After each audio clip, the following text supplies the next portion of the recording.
And with that, ladies and gents, it's time I will walk to the end. to get started. No matter the cost. Hello. Welcome back to more Honkai story. Last time, I believe we did half of the story. As of right now, well, it is in 3.5, so I know I'm hoping we are able to finish this up. Because, I mean, at this point in the fun part of the stage is being high. Like, good lord. Well, let's get going. Look, the fire projects the face from her memories. An actress upon the stage of this play. Actress song. The past that has been imbued by time. A drugging dream heating at the bottom of the cup.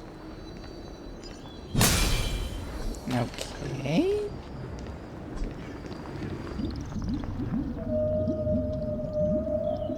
Oh. The dark tides flood the sea, and our kingdom teeters on the edge. Fear not. Our queen has gone to the borderlands. She'll quell this calamity herself.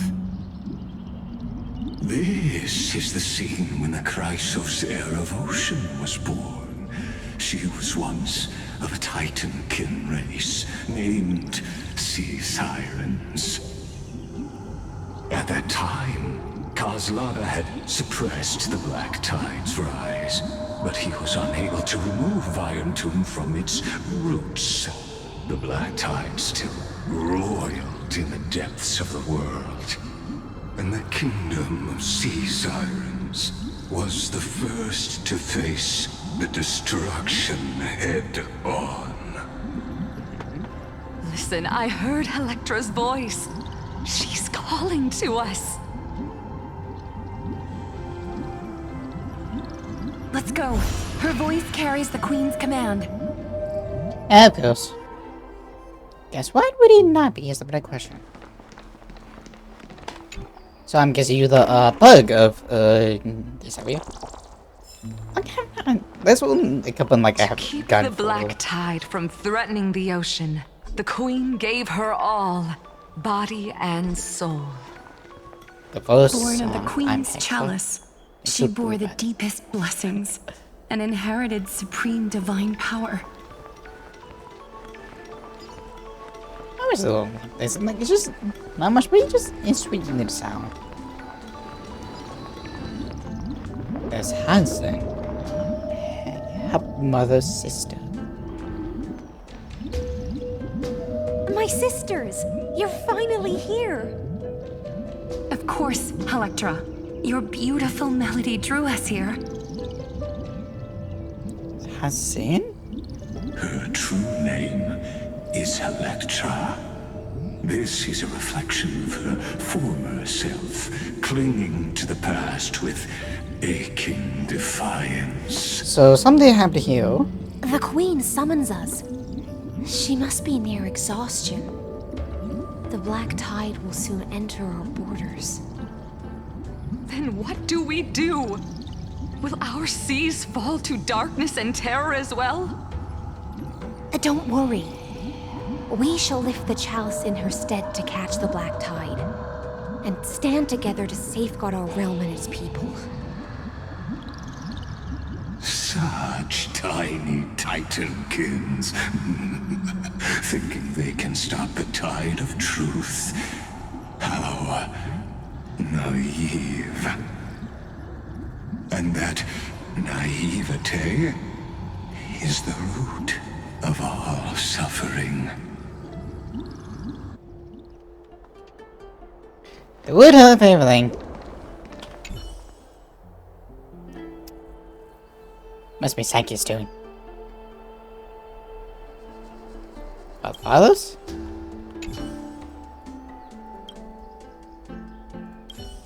Okay. Cyrus.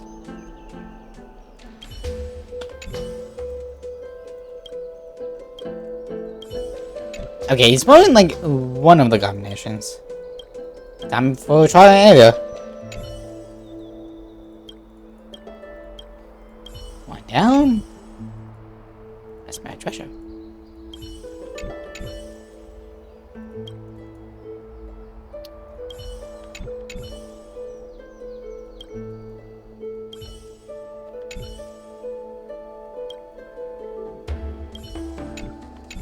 Unless I'm missing something here. I believe I'm missing something here, so... How about the police indoor? Hello! Hi. No treasure here, but we do get this. No day. Okay, so how... Oh, you teleport, open the door and the other end. Ah, press button. Okay, so...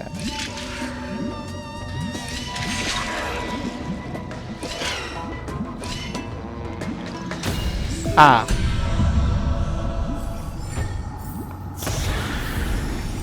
Is this also a blessing of the Trailblades? I mean, you get treasure, so that's something. Okay, that's new. The Queen's palace lies just ahead.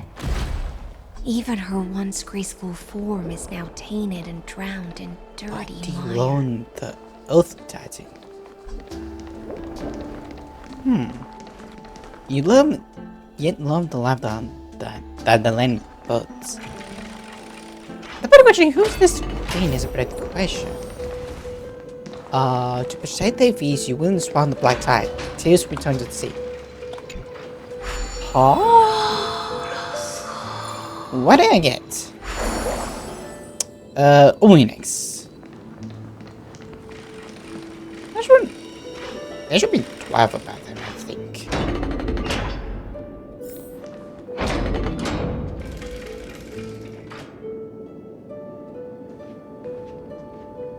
Oh, Fagusa, our noble queen.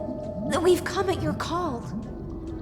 My little fishlings, you swim with such joy. It pains me to speak of the kingdom's sorrow. I once believed I could drink the black tide dry, but even the deepest chalice must one day overflow, and I can hold no more of this filth. Mother, worry not. We're all children of the sea. Let us bear your fate together. We'll take up your mantle and drive back the black currents. We'll mend your sacred chalice and take in the cursed filth. My little fishlings, when the spear of strife falls, you may retreat in peace. I promise you, on the surface, the city-states will hold a feast without end in your honor. This is the last gift I can give you. It's not me.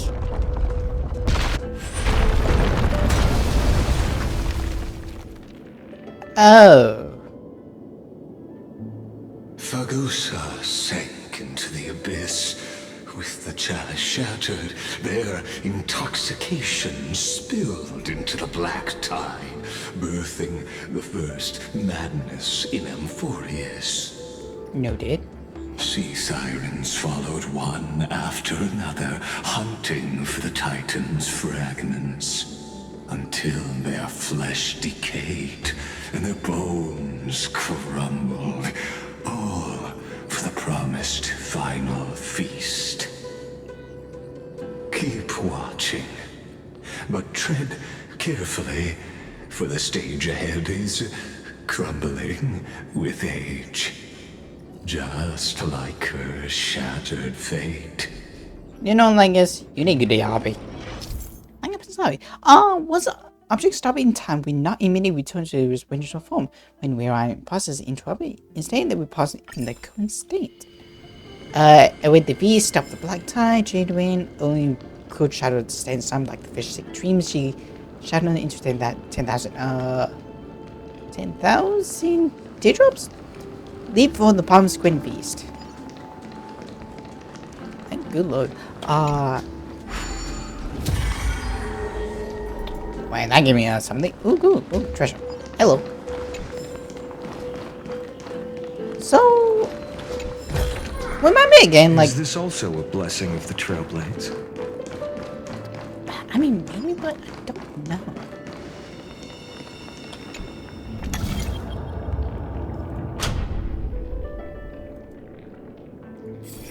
Wait, we cannot turn it off.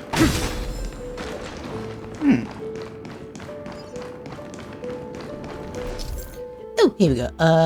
Do we already have this? Back in, when we're uptrading, we're not even by time stops. Oh! Oh, Father remembers?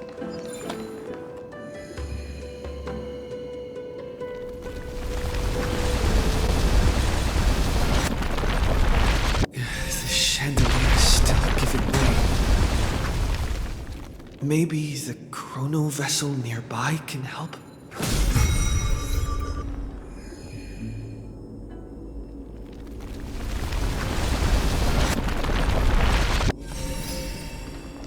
Ah. Your wisdom far surpasses even the bounds of reason's model. Wait, first things first, I had to, like, destroy it.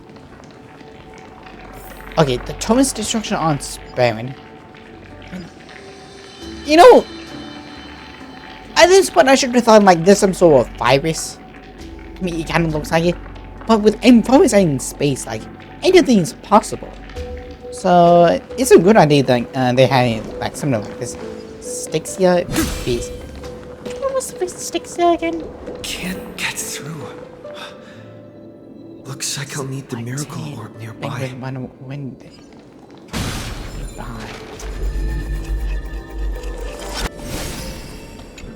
try, engage. The ending was written long ago. Even you cannot rewrite it. Just like this poor chandelier. You tried, but yet you failed. Wait, like, well, she is good at all, and but the main thing is, this is like the mother West the cups. Like, I'm talking about Heisenberg. While she is good in her own right, I'm more or less focused on what else do I have. I do not have Black Swan. I even do not have Hope. So at the moment, she can be good in the beginnings on the land. That's why I'm more looking on. I've appraised it all. Dunhung. No thanks. And we made Miss March. She made me sound like Ebonite, but she's much further through. Electra! The fiends have gnawed my tail. I can no longer swim to the far seas.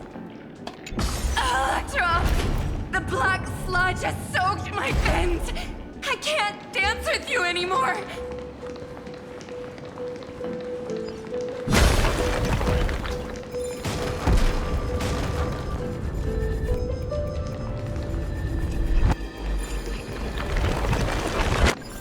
There we got you. Strike. No, that's all.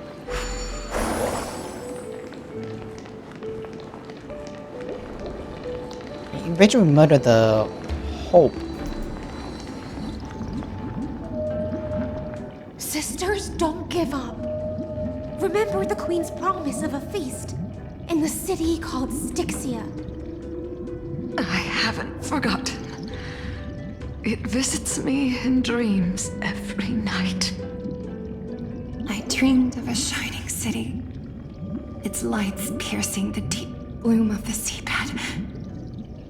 I dreamed of children placing garlands on our bone horns, and poets praising the sea sirens for shielding the world. But what a shame. We can go no further. Please, sing to the humans for us. Sing of the deep sea's legend in our place.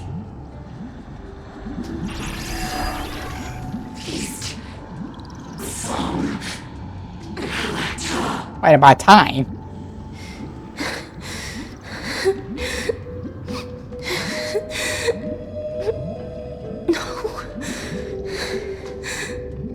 The sea sirens were tainted by the destruction. Their flesh rotted away.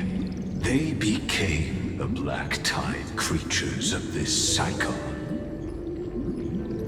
Farewell, sisters. I'll finish this last task. Then return to prepare your feast. And so, only one sea siren remained among the sea floor. High sealens, swimming alone through the seas, burying her kin and searching for the fragments of the chalice of plenty. Though most of that journey was in vain, why not use the power of time to leap ahead toward the journey's end? First, let me get the treasure, To please. reach the spirit basin, I'll need to call upon the power of the chrono vessel. Trevor towards the feast. The bones have forever sunk in the weave of souls.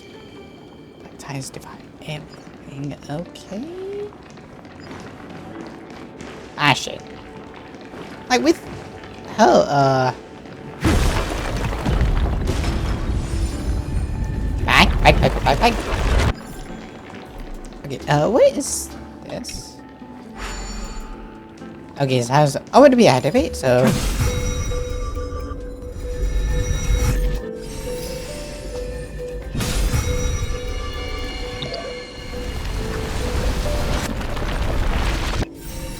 Okay, so let me get this treasure chest first. And perhaps...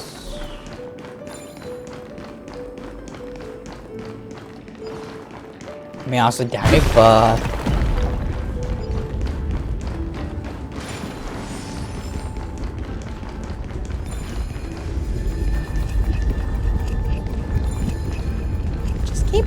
Just keep going. There we go. What do we have over here? Is my question. Hello. Thank you very much. Okay. Another one to you. Another big form of treasure room. Very basic, but oh well. Praised it all. No thanks. Hide. But the better question is, we never seen the black tie. Shadow of the corner faces rewind the book of Child's plenty. A shadow.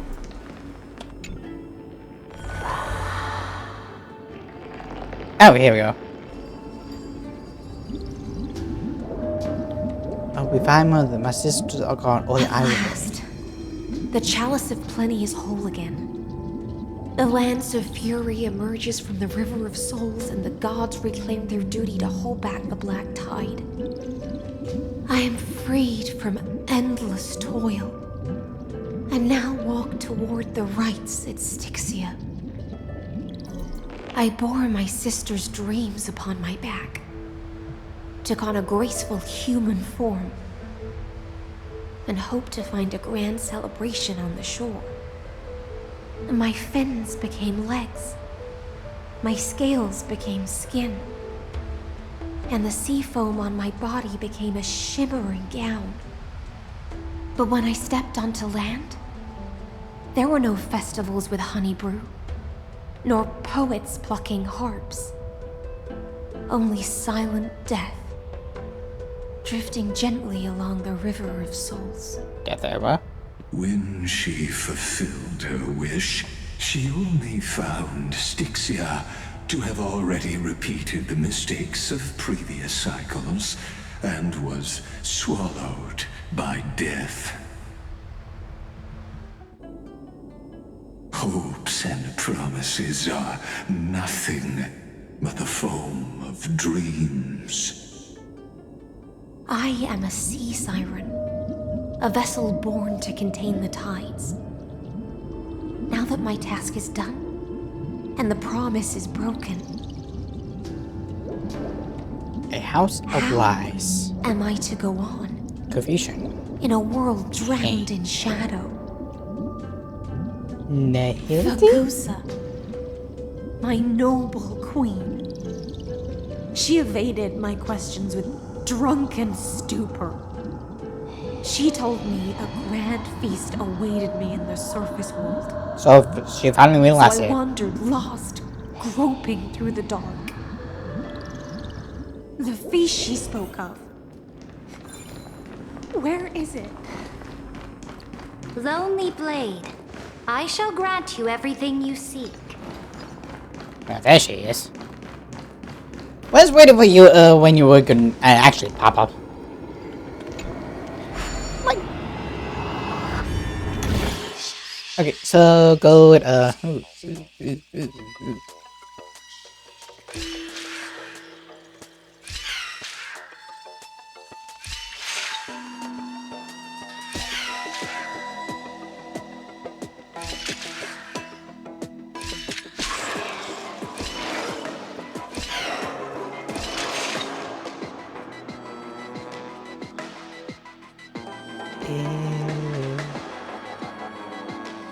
Oh, now I see. I think. You drop. You go over there.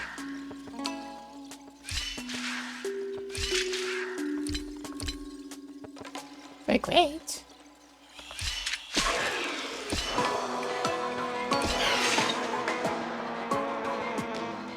Oh.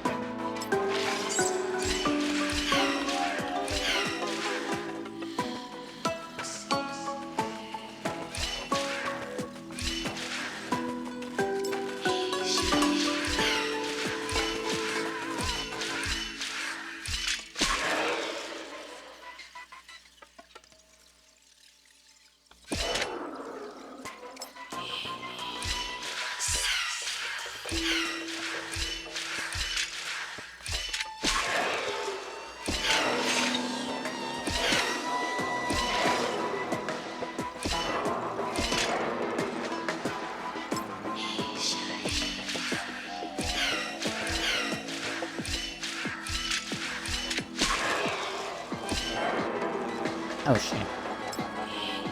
My bad. Like, I think I got it. Transport.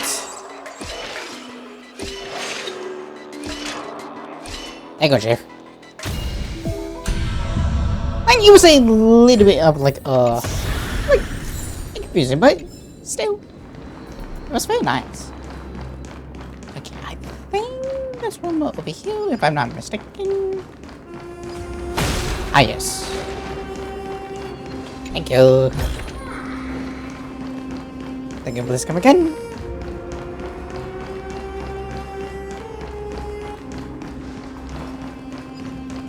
I have not taken damage. One dusty battlefield. I saw a fire.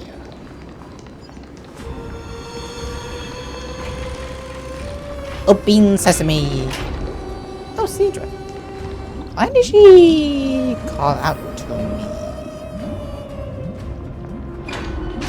After wandering the surface for ages, the lost sea siren met her future conspirator. You quelled the wars alone and forced strife into retreat. This swordfish that commands thousands of legions, whom does she serve? This was the one they made. Yes, Ceredra, long before she became the Imperator, was already burning with ambition. Not surprising. sovereign who follows prophecy. I am no one's sword.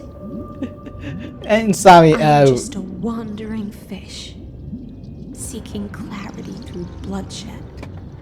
sorry, Win Austin, like, it did not pop up until now, like, they completely told me. Then how about letting the sword dance for me? Oh, And letting the fine. violin sing in my name? Like, with, I'm saying, like, Tell me, what is it you seek? such something, it's... All I want is a feast where I might belong. Okay. Such a demand is trivial with How the you doing? sovereign's authority. I'll grant you a banquet worthy of conquest and comrades to toast beside you. But night, you must offer me your heart. My heart? Yes, a loyal heart that will generate no betrayal. Hold on, Sandra. Hold on. There, little lady. Hold on. First, you gotta take her out on a date. And then once that is done, you two may talk. Okay? Okay? Hold your horses. You were deceived by gods and drowned in the ocean's darkness. But now, I will lead you forward My light. and be your light. So be it, noble monarch. The law you proclaim shall govern my every breath. So be it, noble monarch. I am simply becoming someone else's vessel once again, and accepting a duty given to me. Sure. Thus, in her hollow drift, she finally found a new purpose. Like sunlight piercing the deepest trench. Sure. Like, that ain't gonna happen. Oh. The model popped into a new world. I mean, this is pretty much how this is lit like story. Well, it's not bad. I think people will more have expanded like shitty internet shit. Great. Like, I'm gonna hey saying it just in case. Like, what I'm thinking is like, I think people. So this oh, was no. my childhood dream, huh? I shoot. I have football. So what's going on? Oh, I'm with back here. Ah.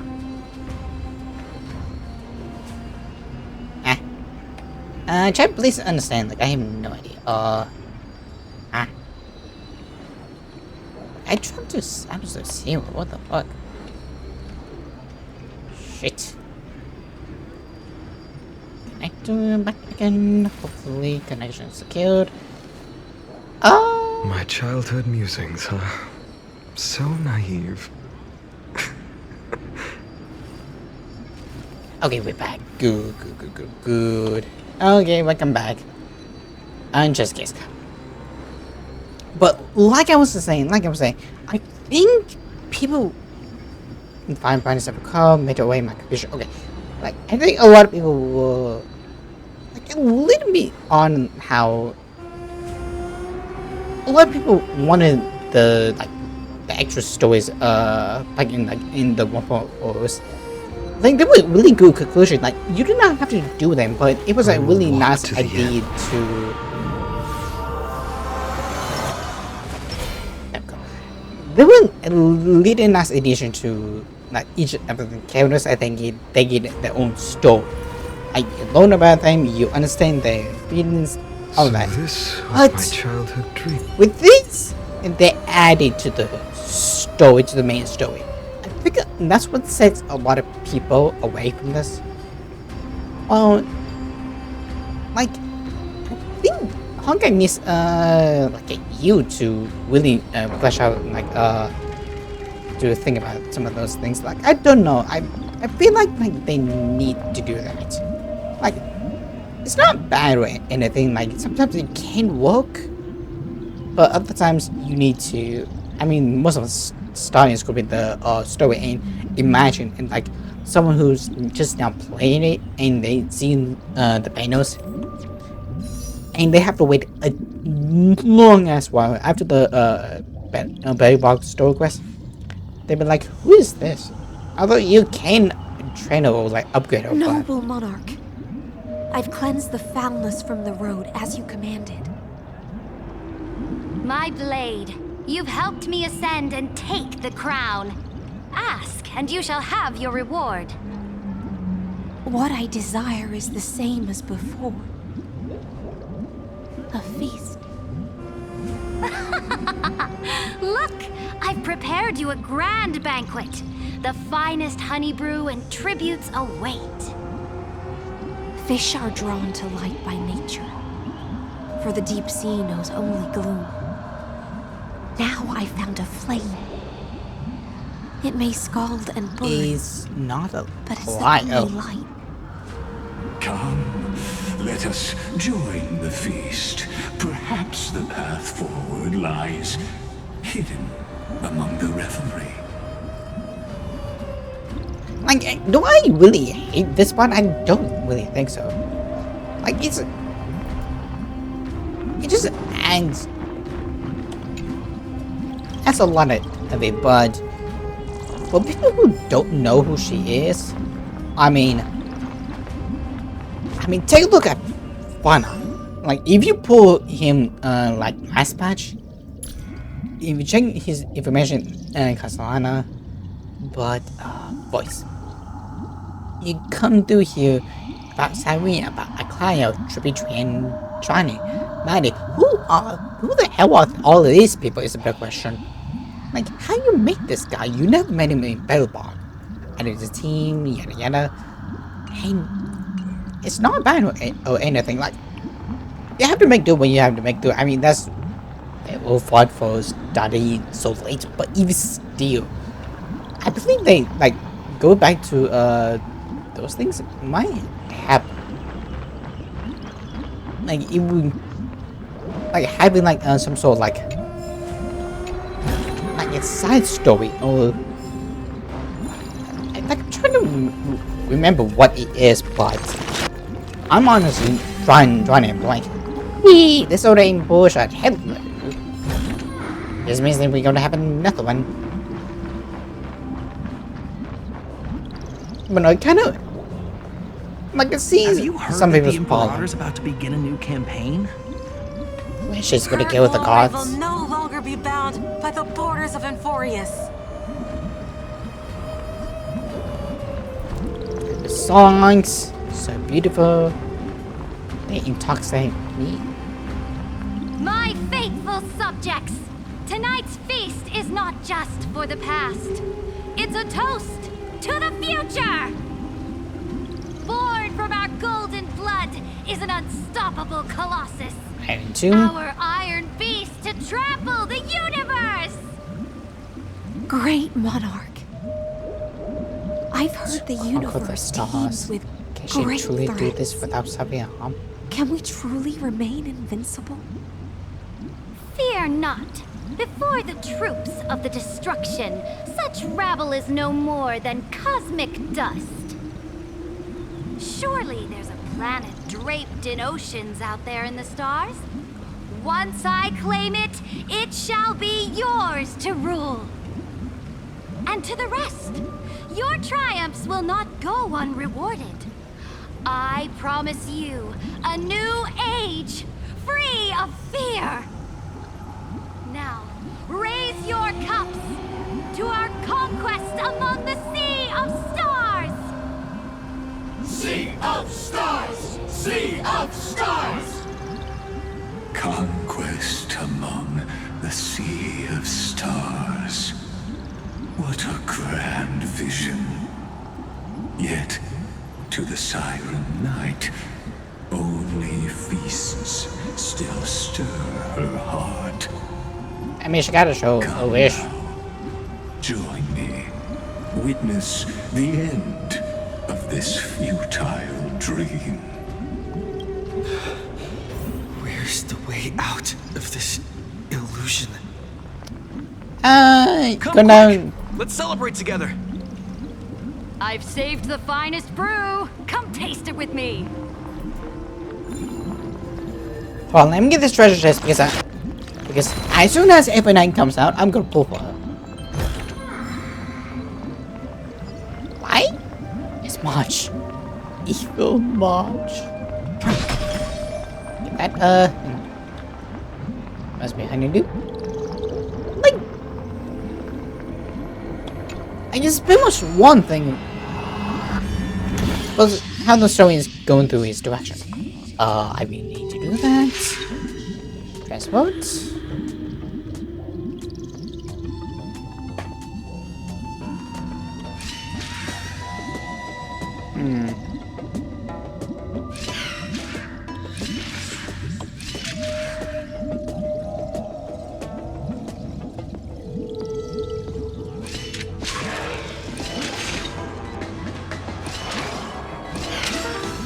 Oops.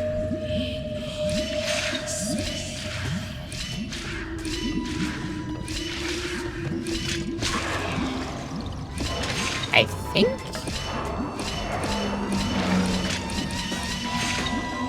There we go.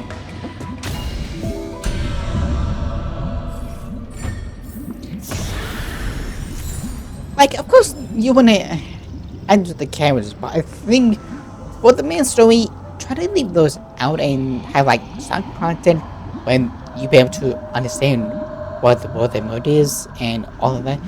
With Funny, it's really understandable how it's added on. With Hannison and maybe Sintra, you could do this without, but that's just me. The monarch subjects try alongside me. That's with me as my sister speaks to me as friends. Noble knight, you are truly a blazing spark. It is my honor to share this banquet with you. Noble knight, you have earned victory with your blade. And you have every reason to revel in this moment of triumph. Let me pour you a glass of honey brew. Noble knight, with the sovereign now enthroned, this triumph is yours as much as hers. Let me raise a toast to you. Noble knight, your strength is boundless. Lead us to conquer the universe, and let us toast to that vow! Then drink we shall. Raise your glass. In the deep sea, I never knew what fire was. But when I set foot on land, the first light that I saw was the flames of war, lit with golden blood. It scorched my fins, made me feel pain and desire, hope, ignited wishes. an unprecedented hunger. A hunger that flickers in every hero's heart. So bright, yet so blinding. Look! The monarch herself has taken her seat! Hear that? The court sings her praises! Come! Join us and praise her glory! This joy that brings us the feast. I love the people on the journey. I love the monarch chosen by the people. People. One eye of hers sees glory, the other sees corpses. And yet, she cherishes the name of glory more than fear and death. As they say, the coward died 1,000 times before his end. But the brave face death but once, which gods stand witness. On the eve of war, we sang our hymns and set our sights to sail beyond the stars. The legions will climb aboard the beast, riding it like currents across the cosmos. Planets after planets flew the flags of her crown. Realm after realm was ignited by her flames of war. As the final resistance fell silent, a vast empire rose from among the stars. And this small pond at last embraced prosperity and peace. That's how the story ends. Tell me, visitor, in this dream, did you enjoy the show?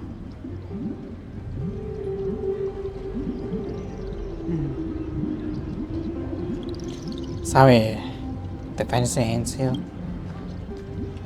Yes. Just fake bubbles glinting on the surface of poured wine. It's time for me to wake up from this drunken dream. Hello! I've long known.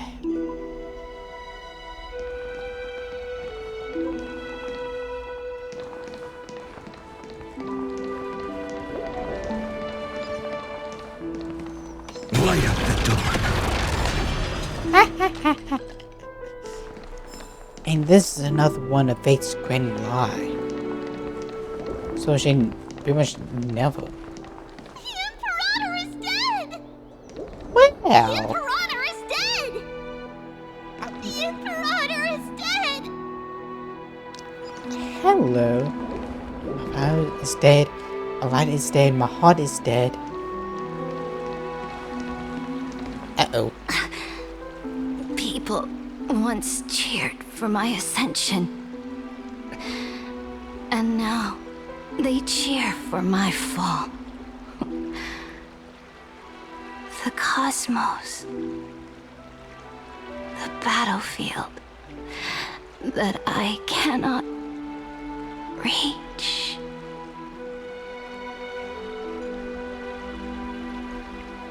Before the Sovereign's conquest reached its end, her life and ambition had already been swallowed by the deep sea. This is the true ending.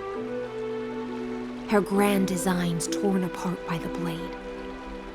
Her regal robe soaked in golden blood. And the one who struck her down? The one who struck her down. Achilles. Yes. Was her most loyal Gladius. Why? I don't need to explain myself. A fish in a pond has no hope against the surge of fate. I wandered the shore, found a flicker of flame, only to snuff it out with my own hand. I don't understand. If the ocean's feast, the Imperator's dream, and even Amphorius's existence are all illusions, then what's the point of our journey? When the Deliverer returns, I will let this absurd celebration come to an end. But Greyfry, I can't help but wonder how I dearly wish this feast of the Flame Chase would never end.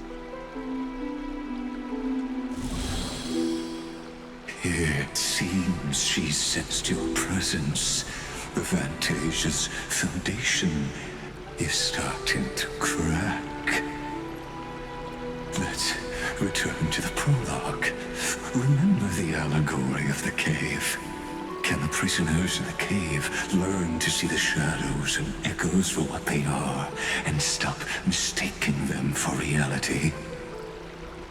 As you've seen, when she cast off her chains, finally turned to look around and moved her legs, her reward was nothing but searing pain.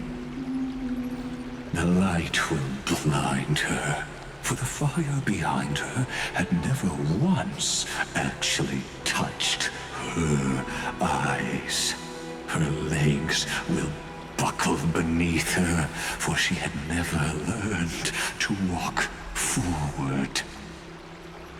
And so she fell into infinite confusion and fear, and came to firmly believe that the shadows and echoes were the real world.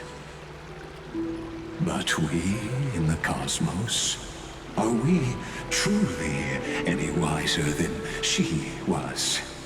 Now, nameless one, fateless one, ask yourself this. The paths you tread, the eons you worship, everything you've trailblazed with your own hands, could it all be someone else's projected shadow?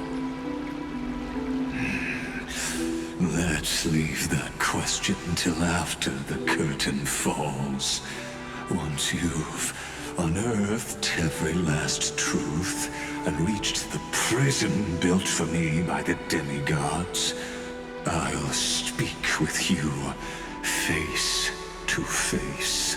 That's the fast track to that. I, the Theoros, have walked the 30 million histories born by Kozlana. 1,000 years is a mere atom in a grain of sand to me. Amphorius, compared to the cosmos, is but that grain upon a whole beach. I swore to bring an end to the erudition. Would I really let a single grain grind down my mind? Now, please use the power of time to open the gate to the ocean's depths. Go, find the prison warden tormented by loyalty. Find her, step into the world's vortex, and once there, end everything between us. You mean killing you? Nice. That palace reflects the heart of the demigod of ocean. Intoxicated, stagnant. There, you'll witness the true beginning of the saga of deliverance. An ugly history, long buried by tides and shame. A staircase of apotheosis that the Imperator forged with the golden blood of 500 human sacrifices under the pretense of conquest. I'll wait for you at the heart of the world. But to reach the place, you must find the prison warden, lost in her stupor.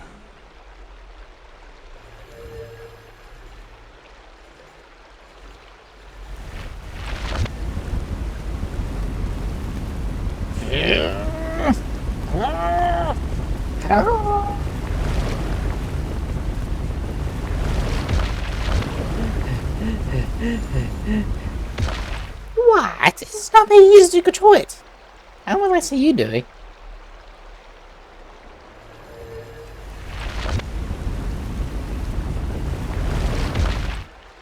Beyond this door lies the path to the vortex How? of Genesis. How? Sometimes I do not know what Jay is doing. I aim, you labyrinth. I mean, with Lygus, it's just... Like, he's a really interesting feeling. But you don't meet him until the very end of the game, but... Yeah, he's a yapper, but... He explains everything in wonderful detail. Now, hello! Step away from this false banquet. And then onto that bloody stage. So this was my childhood dream.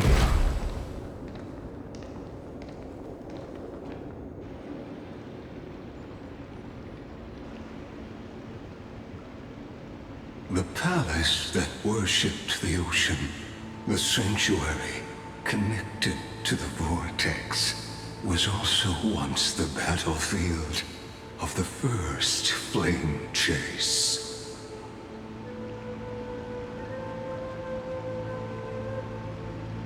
So, flowing time has slowed down. Her exuberant song halted the passage of time in this place, imprisoning my body and shielding my soul from deterioration. All just to await your return. The twisted time and space reflect her confusion. Hello.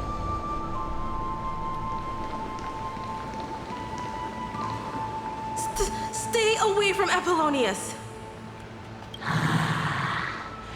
This cup of honey brew. What a sweet aroma. I do have to say, they are creepy as hell. Run, Virginia. Dux Hakalithist. We can't give up here. Love steeped in death. How delicious.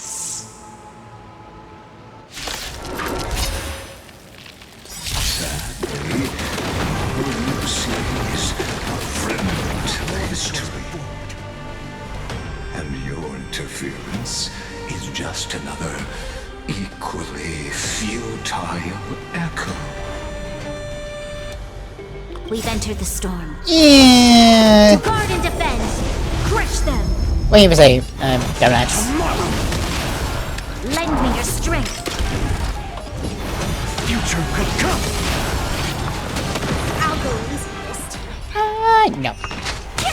I see through together as one. Oh, woo! Now I am able to. Time to die! Tear the sky.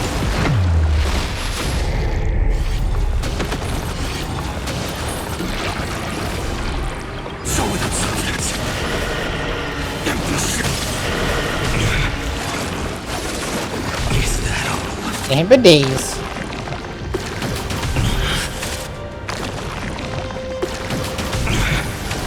The question is that? Is a better question. There is defense and all-time resistance. Interesting enough.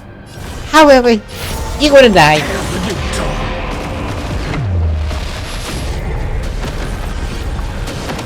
Hey, you say a lie. Yeah, I'm gonna give you an attack.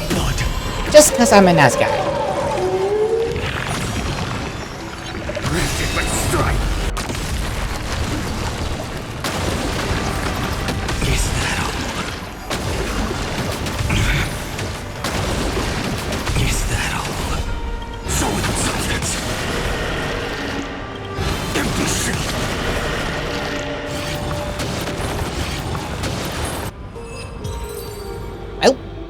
Dead. Apollonius, look.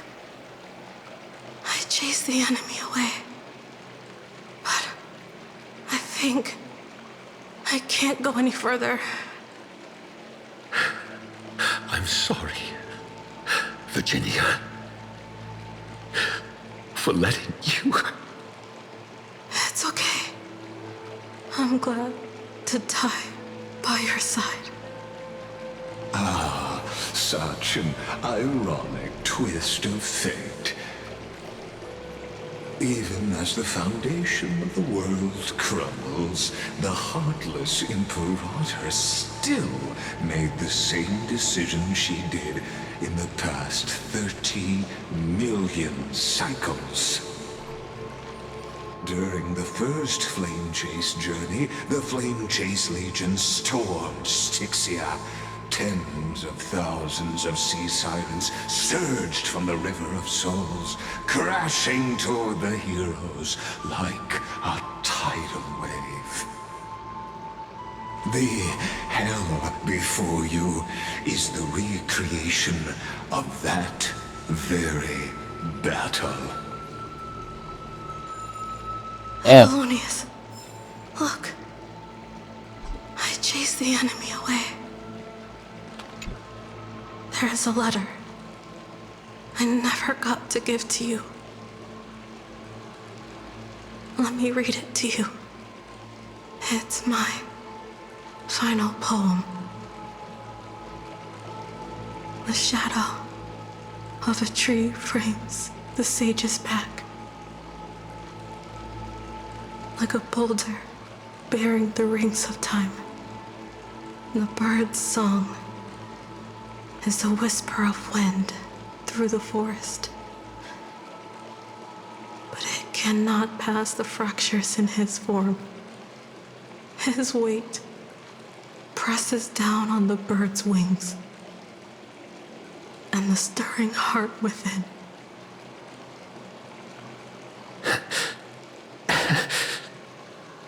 I always wanted to tell you. You look beautiful when you read poetry.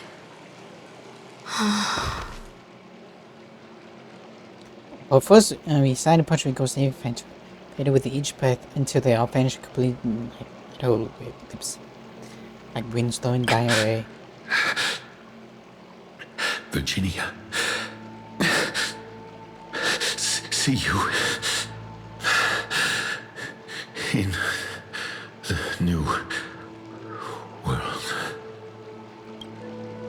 His form goes rigid, but his calm smile remains, as if he were a beloved statue frozen in time. Oh shit, I would like to know. Hey, that kinda sucks. I mean, they really blocked this. Light up the dark. Thank you. One free treasure? I've appraised it all. No thanks. Hi. I see you, asshole.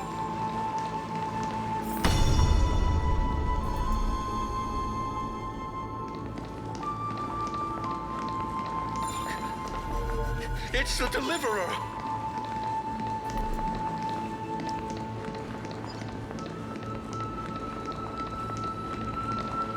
A painful past, yet hidden beneath a veil of joyful song. Ah, two discarded data clusters waiting for someone's return, it seems. Relive the history, then pass through the temple's waters and come to my side. Okay, so get over there, guy. What do we have? Black type fever. Of course. Your dick. I can't be you like as a VA, some credit. I mean, hello. Okay, that's water, so wondrous. The big question is, how do you, put it down is the big question. Who knows? Okay, a couple of ones over there. Isn't that the Deliverer? You finally made it. And they're dead! Wretched way to die. The Flame Chase army, devoured by warbling fish, never saw it coming. Look, the cruel Imperator and her Knight Commander, the pitiful Warden. What a perfectly matched duo of test subjects. Their hands drip with blood. Golden blood. Raise the bridge and cross the river of fate. This path of the prisoner is far from over. Yeah, we're gonna get another two sections because of this. Imperator! Did you see my gallant deeds, Imperator? Imperator! Imperator! Did you see my gallant deeds, Imperator? You fool. How could you still not get it even now? With her schemes, do you think she'd ever let us end up like this by accident? She knew how this battle would end from the start. That tyrant. I swear I'll kill her with my own hands. No. She wouldn't send us to die for nothing. She would never betray our dreams. Or Emporius. Imperator. I know I'm a fool. So I'll believe in your commands. To the very end. Take my life. And finish the conquest of the stars. His shadow armor insists in massive heart, but his uncle's eyes remain resolute, sharp as a broken blade. What? Looks like I won't get my revenge after all. Tyrant. Without me, your conquest is doomed. I'll be waiting for you in the River of Souls to slice off that crown-wearing head of yours.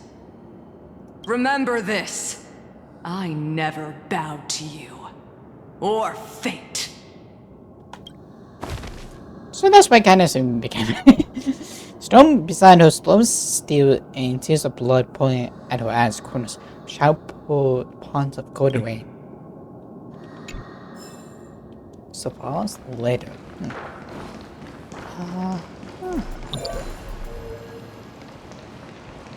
That's case. Oh! Isn't that the deliverer? Yeah, it's a deliver. Wait, whatever.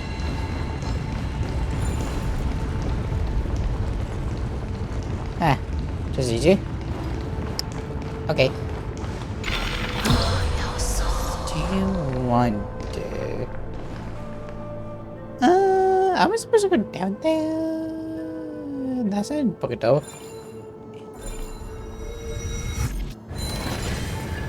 Ow. Hello? What you supposed to be over there? Oh. Whoops.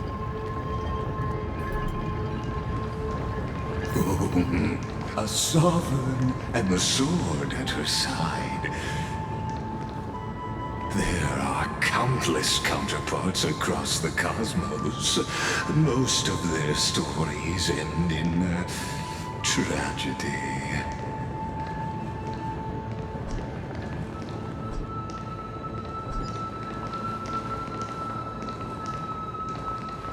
I could just walk in for a second. Imperator, why did you? You're here, Dux Gladiorum. You ordered me to seal the sea route and handle threats from the rear. So why didn't you wait for me to return? Why send the vanguard ahead and let them die in vain? Die in vain? No, you're wrong. Their golden blood won't be spilled for nothing. The other dukes have paved the road for me to become the god of law. The trial of law? You never spoke of this to anyone. What is... The one who wishes to bear law must purge this world of its curse, and offer the blood of the accursed as sacrifice. I pondered long on what Talantin meant by blood of the accursed. Then, I found the answer. You, I, and every Chrysos heir summoned by the prophecy are the accursed ones. Just like that arrogant Theoros said, our golden blood is the agent of destruction, the antithesis of the world's fate.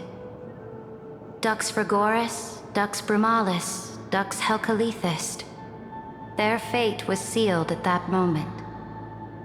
Dying on a glorious campaign was the final gift I could give them. You speak as if they didn't die because of your cold-blooded schemes. Was their loyalty meaningless to you? Survey says... Losses are a constant on the Flame Chase journey, among which even life itself holds little value. If a subject marches to war without that conviction, then yes, as you said, Shallow loyalty means nothing. And what about my loyalty, Ceredra? You sent me away under the pretense of guarding the rear. Was there any shred of humanity left in you? Because you still have a duty no one else can bear. Only you can uphold Fagusa's divine authority. The choice is yours now. Cast off the chains of loyalty and drive those blades through my heart. Or stand with me and sever the ocean's last breath. If you no longer share my vision or believe in the new law I seek to weave for Amphorius, then go on and end me. The Imperator of Amphorius may be ruthless and cruel, but never a liar. When I say life itself holds little value, know this. I am ready to sacrifice everything for the ambition to conquer the Sea of Stars. Now you've seen it. The brutal Imperator was willing to spill the blood of 500 heroes to complete the trial of law. As for my poor warden, her suffering had only just begun. So what do you has him choose? I'm no storyteller. I have no duty nor interest in filling the history you've missed. I thought you did. I just want you to witness the monstrous choice the Imperator made before the Chrysos Heir turned their blades against me. You did that to yourself, honey. You think I'll falter because of this? You jest. I gave up on using words to solve conflicts 2,000 years ago. But I won't squander a chance, not even a sliver of one. If there's even a crack in the walls of your conviction, then my victory is already assured. Now that the past is settled, let's turn the page and bring time back to the present. And dive deeper still until we reach the very bottom of the abyss. You see that? Do you have treasure? Probably not. Okay, here we go.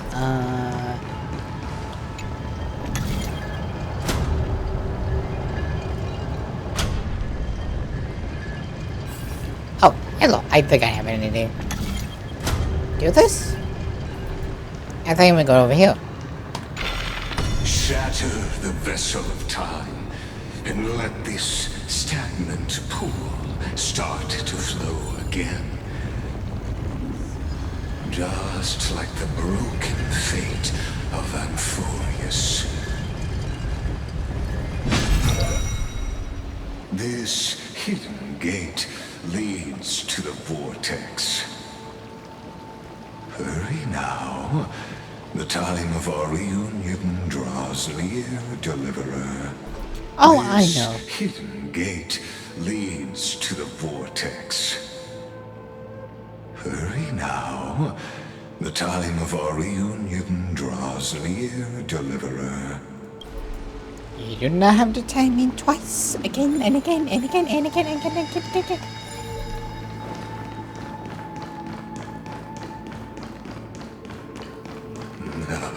This cruel journey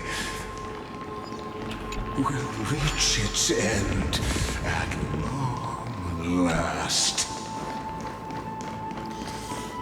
Unfortunately, yes, but he comes up with your death. Hopefully. And if not, I'm gonna have questions with the horror. Hello. Hello.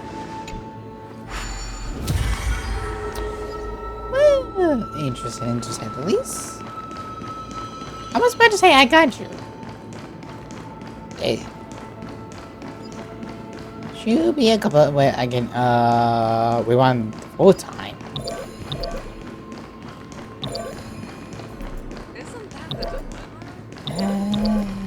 Okay, it's on the other side, but like is it? He's him. Like he knows how to set the tone. He's an evil guy, but with evil intentions. The better question is, would I to recognize him? That's the better question. Return to the past. Almost. There we go. Not sure why is needed for that, but I'm not gonna question.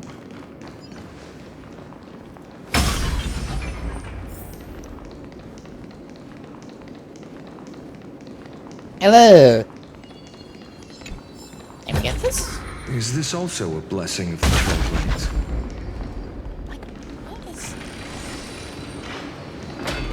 You've been silent a long while, Dux Gladiorum. Starting to doubt your decision? Save your life. The vortex of Fugusa lies just ahead.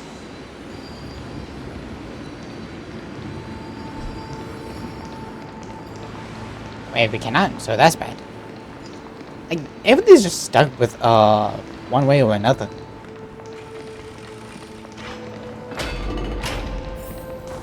Hello. After the trial, there's nothing left between us. So you'll stop swimming toward the stars, Dux Gladiorum? I was always a creature of the sea. The stars in the sky were never meant for me. No memento?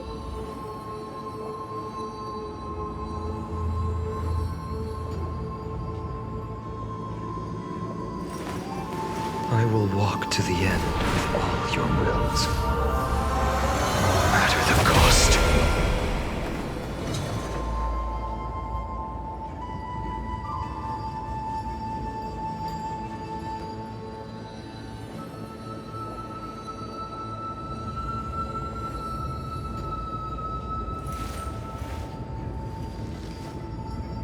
So this was my childhood dream, huh?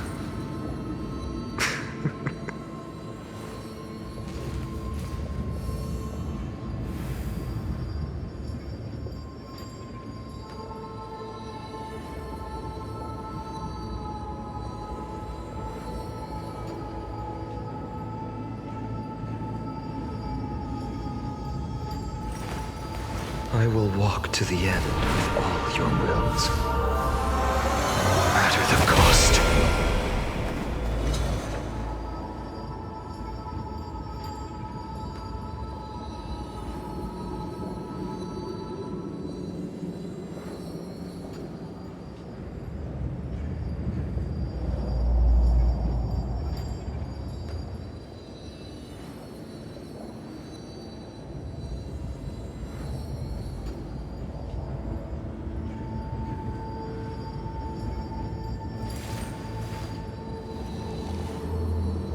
My childhood musings, huh? So naive.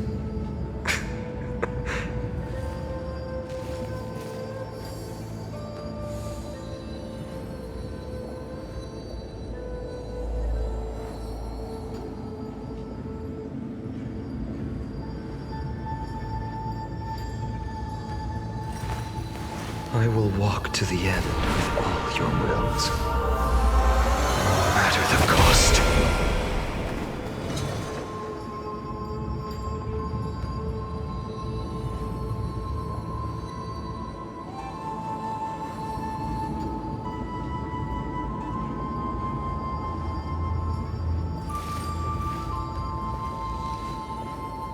So this was my childhood dream, huh?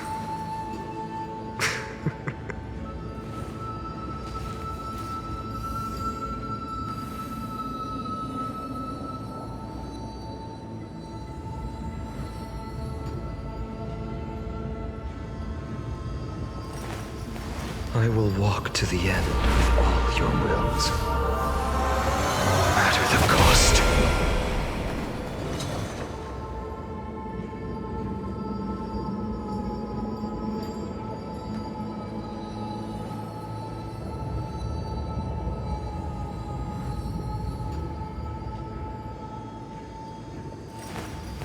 I will walk to the end of all your wills, no matter the cost.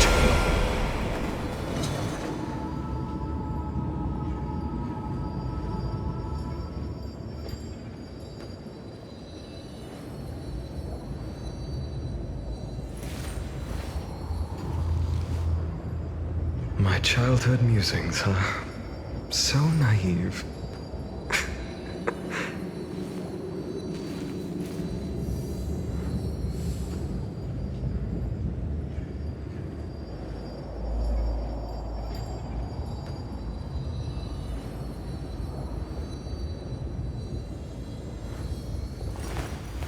I will walk to the end of all your wills, no matter the cost.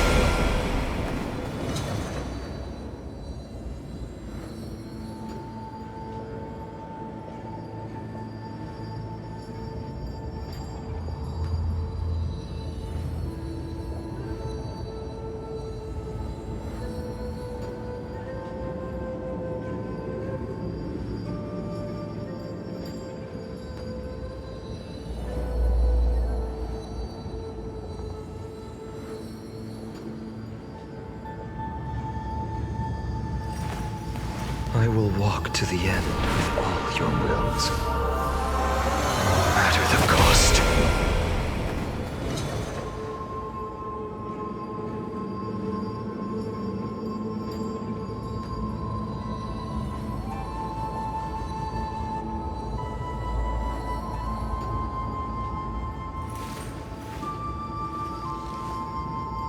So this was my childhood dream, huh?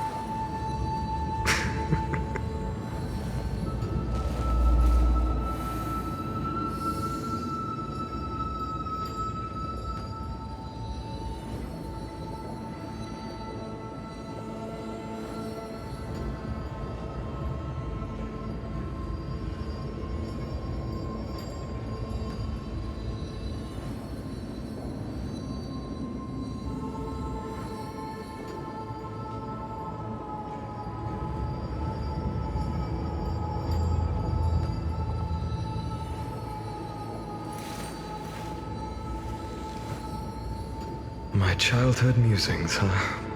So naive.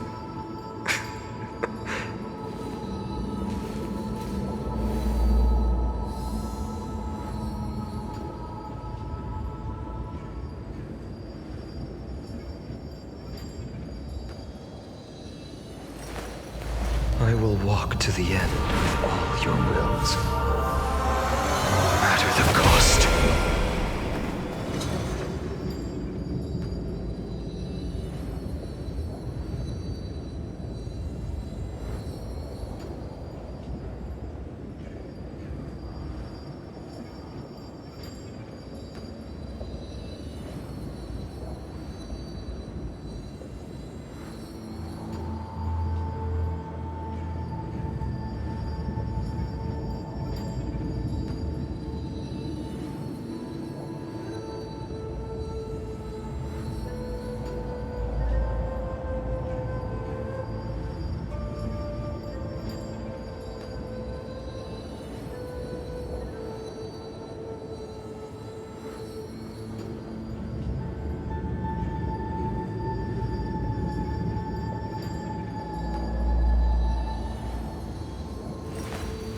I will walk to the end of all your wills, no matter the cost.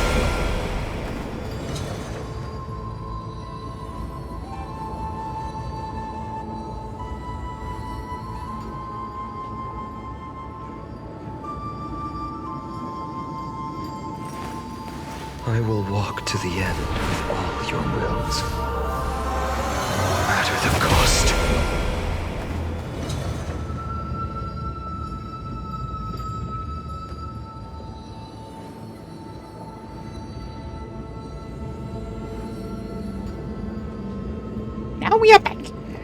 Last time I checked, I believe the two will argue about having this will be the last picture they have. So, hopefully.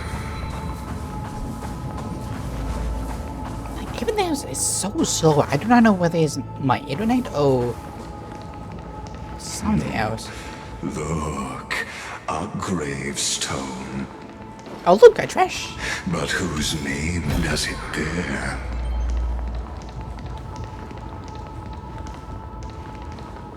It was here that the prisoner, who thinks herself the prison warden, made her choice. Witness, listen, and awaken. Dux Gladiorum. I've lost count of how many times you've stood here over the past centuries. You talk too much for a prisoner like Kyrgyz. Two geniuses who defied law and all the Chrysos heirs who sacrificed themselves in this cycle worked together to chip away my strength. But they, you, can never affect my will. And as long as my will remains intact, I am free. Don't get ahead of yourself. I still have ways to chain your divine soul. Please, do surprise me. But I'd say your mission is nearly done here, isn't it? Oh, it was here you gorged out the core flame of ocean from Fagusa's body. It was here you and that Imperator both completed apotheosis, becoming pillars of Unfurius. And after that, you drove your blade into her heart, a loyal subject turned regicide, a demigod committing deicide. Or so the history books paint that tragedy. Oh, but if that's the truth, then why, after 1,000 years, are you still here, guarding the Imperator's grave? Still bound by loyalty.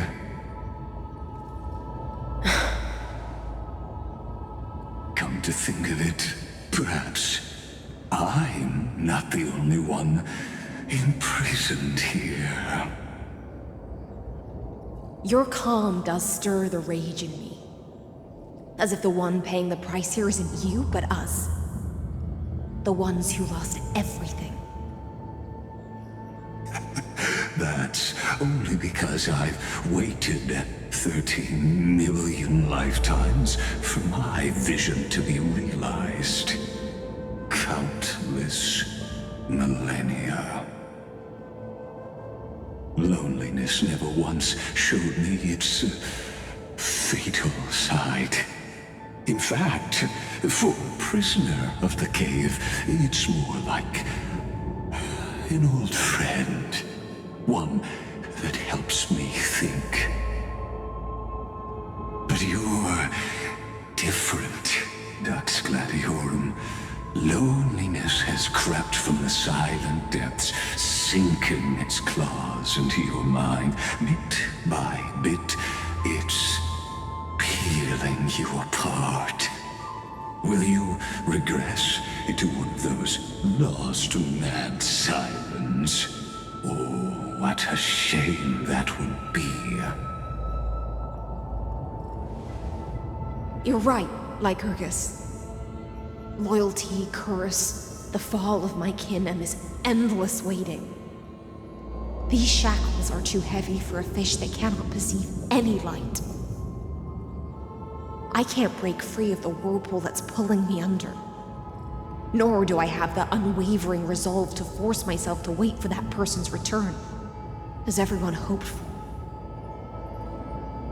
Oh, deliverer from beyond the sky, my executioner. How much longer until he arrives here? Or will he ever return? I don't know. And I doubt anyone does. Then, what will you do? Because we decided to just take a nap.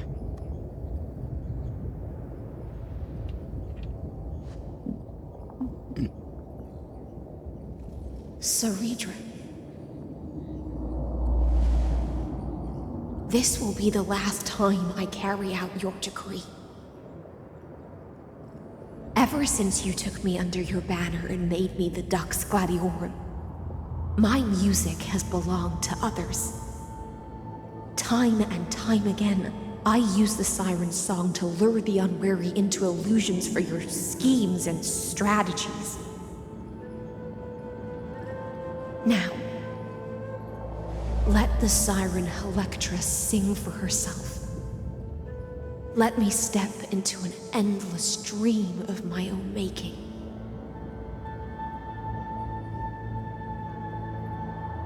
Oh, great ocean. I offer you the rest of my clarity and my freedom, in exchange for the strength to stand against the nihility and honor the sacrifices of the fallen heroes.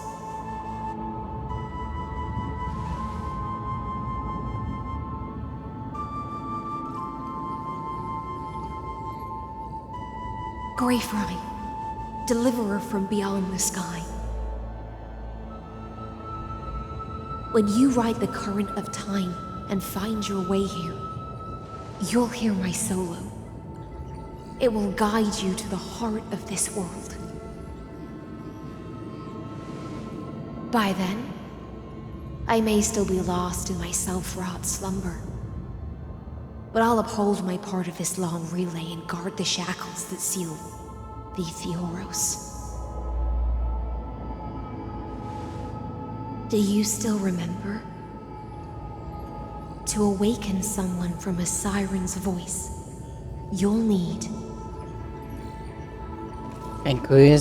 Kusa Honeydrew.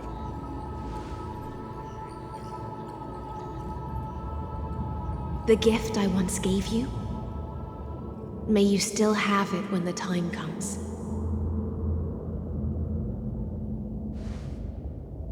When you return, please pour that honey brew upon this grave. It holds the story of all our struggles and sacrifices. May you see it one day. The prelude Amphorius wrote for your return, carried forward through a 1,000-year relay.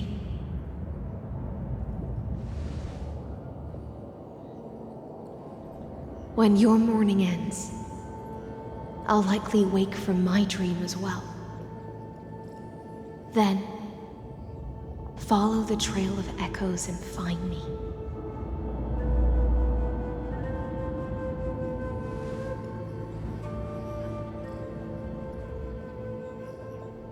And together, we'll bring judgment upon the sinner who defiled the erudition.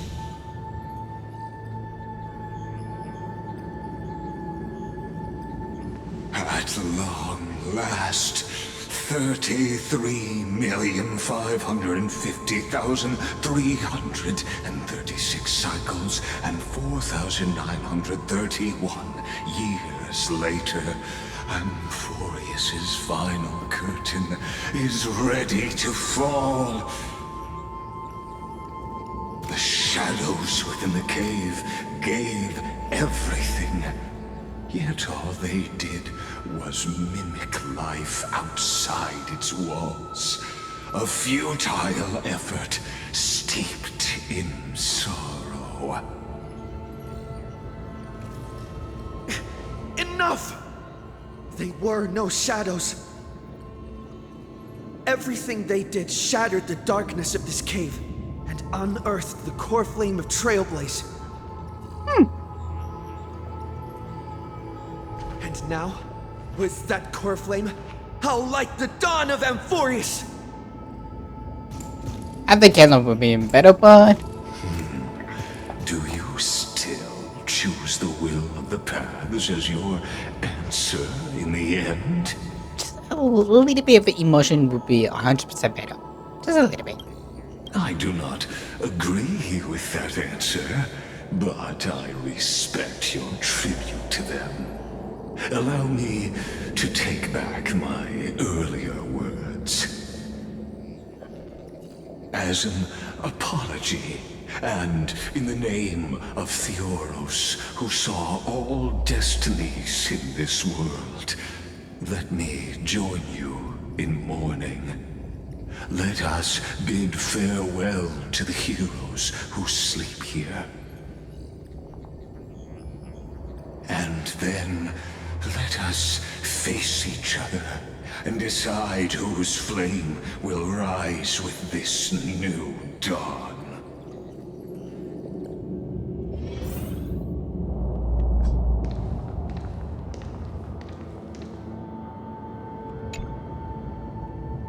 Because the heroes who gave them life chasing the flame, their fates were not foretold by prophecy, yet they bore no shame in their insignificance. With unwavering resolve, they shed cold blood along the flame chase journey.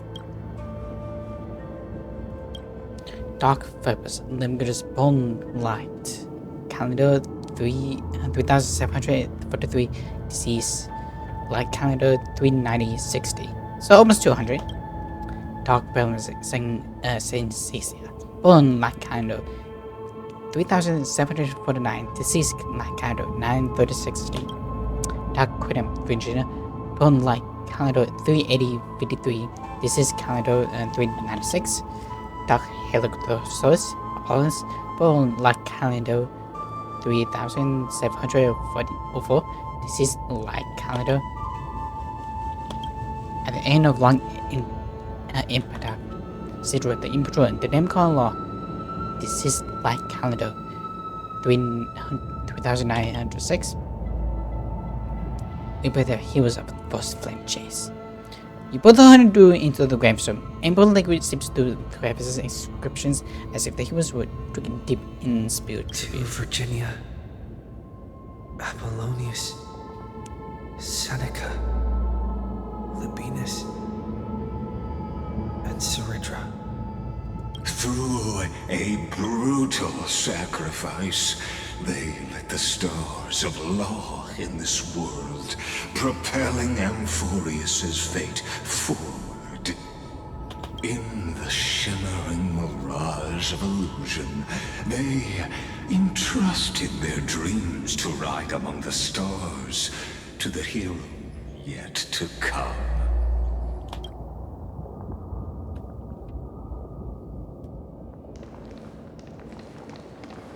This again.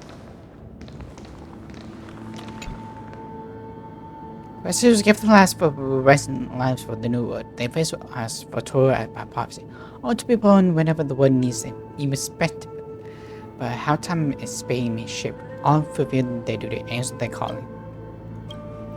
Triffics, Demigod Earth, born approximately 2,000 years before the Light Calendar system, deceased, Calendar 3961. Anglia, Demigod's Warmace, born Light Calendar 386, deceased Light Calendar 4029. Castries, Demigod of Death, born Light Calendar, deceased Light Calendar 4123. Bandimos, Demigod of Strife, born Light Calendar 4071, deceased Light Calendar 4284. Trepios, Demigod Passage, born Light Calendar 307020. Last piece of her deceased in Light Calendar 4295.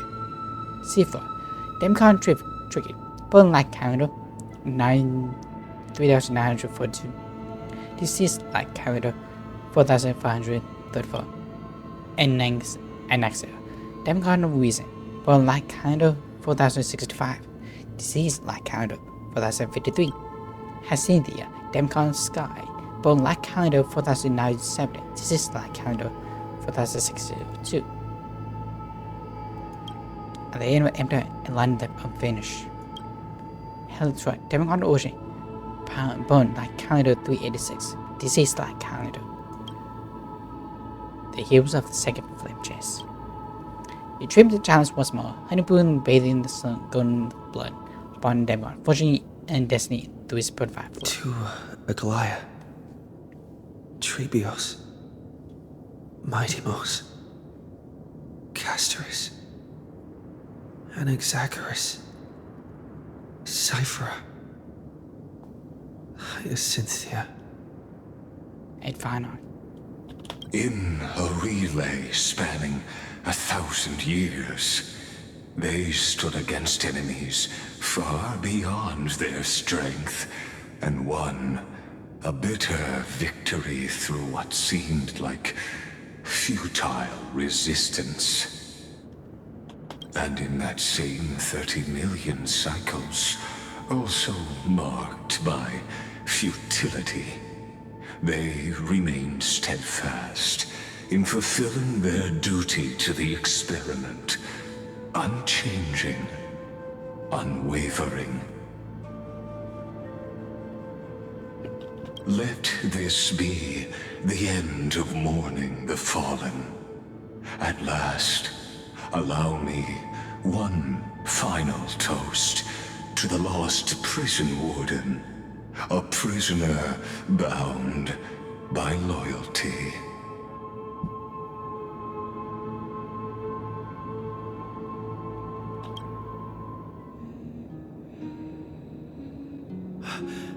That voice. Could it be? Bathed in the honeydew of Fagusa, she will awaken from her 1,000-year dream and sing the final song of her mission. High silence. This tombstone of the old world serves as the anchor of the siren's illusion, a sigil Electra used to bind herself. At the same time, it is the very thing I once proclaimed at the start of the show, a microcosm of Amphorius itself.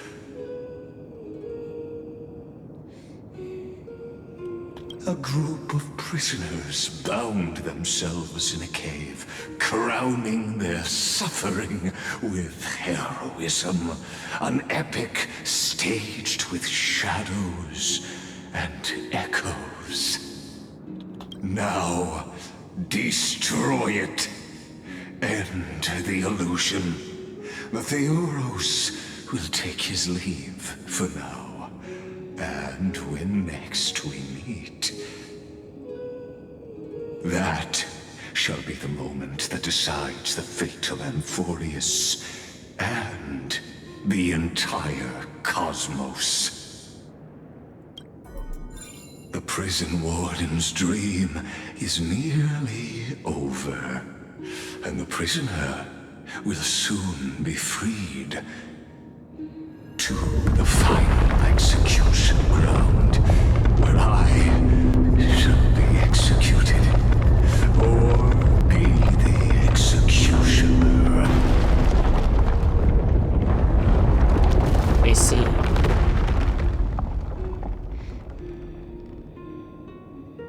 But make sure you never give up. Before we continue on, I do want to take a look at the new chapter. So don't tell me, do not even think of telling me.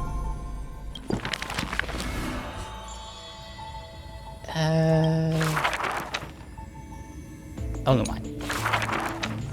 The black tide that blotted out the sky surrounded the city walls. The soldiers manning the walls, battered from battle. Melodious chords of music were suddenly heard. A single swordmaster had overcome the waves of enemies. The song flowed from betwixt the blades, breaking through formations as a dorsal fin cleaving the waves. When the last wicked beast finally fell, shattered into pieces amidst the sword's dance, the frost blade bore no trace of blood. The legions of heroes under my command are as vast as the sea, yet lack a formidable sword banner. The commander extended a hand, inviting the musician to join. Should a fish separated from its school glimpse a faint glow, it will swim toward the light. The swordmaster clasped the commander's hand, as though gently grasping the hilt of a keen blade. Oh shit! High Sealands, brave in battle, triumphant in command, I grant you the title Dux Gladiorum. Let us all forge ahead together. During the banquet after the battle, the weaver tailored for her a splendid dress, and the commander poured her honey brew. Like, I'm just trying to get some of this through. Her golden-blooded comrades gathered about her, chanting her new name, urging her to play that splendid music. The candlelight danced and mingled with flowing drink, swords and song ringing out in unison. Yet none knew that was once a lonely melody from the deep sea. The music of revelry continued for a long time, until the whispers of conspiracies were buried in the songs, until the roars of lethal struggle shattered the music. Legend holds that they who bear the weight of a pillar shall one day return to where it stands. Those who tug at the earth shall end amongst the mountains. Those who sow dawn and dusk shall remain eternal in the sky. And she would once again return to the pitch-black sea. And she would once again sing her music alone. The bountiful ocean, with the banquets of bygone days, stir as futile bubbles at the bottom of a glass. Yet none knew there was a lonely man from the deep sea. Is that it?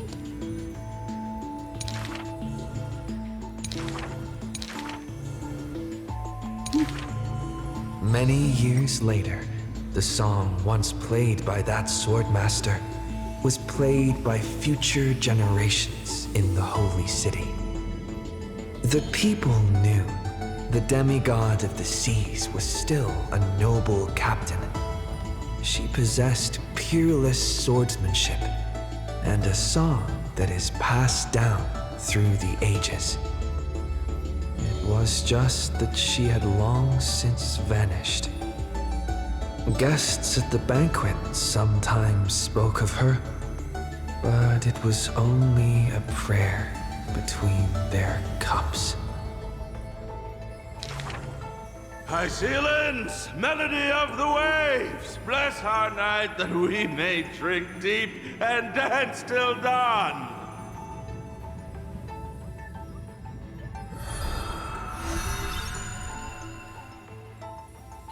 Do we have any more? No, we don't. Good. I guess not. Anyway, I think I'm just guessing as an ancient name. The ancient chaos was shrouded in silence and shadow. The giant dragon's offspring was born from the earth. Sweet dreams had smothered the giant dragon's eyes and ears, and as they slept, the 100 eyes of Aquila had already opened, and Fagusa had begun to stir the playful waves. Yet Georios remained weighty and silent, Layer upon layer of peaks enveloped the dragon, cradling them in a bed more grand than any in existence. The giant dragon spent their childhood in darkness. From the moment their bleary eyes blinked open from haze of slumber, they hungered to feast on crude iron and drink deep of molten lava. Until one day, they raised their head and with a low, guttural voice pleaded to glimpse light. The Titan lifted them up by their ribs, slowly raising them. The dragon's spine sliced through the strata of rock, cutting open the soil.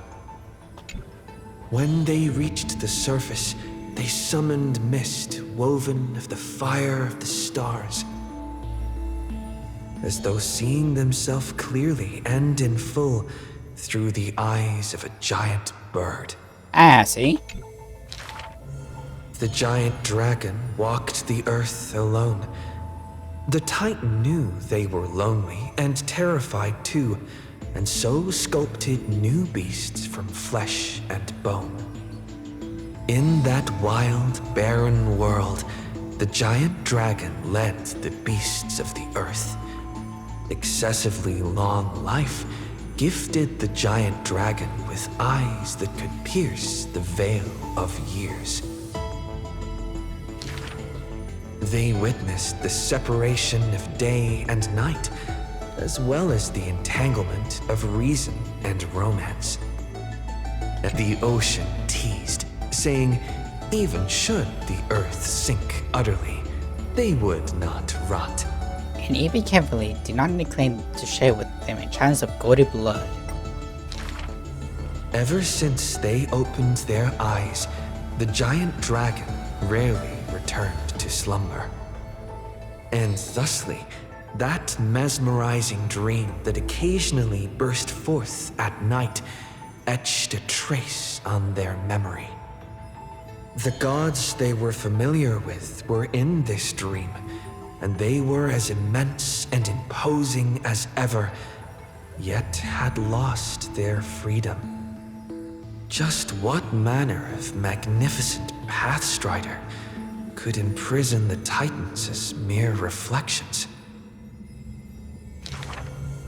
The giant dragon dreamed also of their own path, that great breath from the heavens, or perhaps from beyond even the heavens.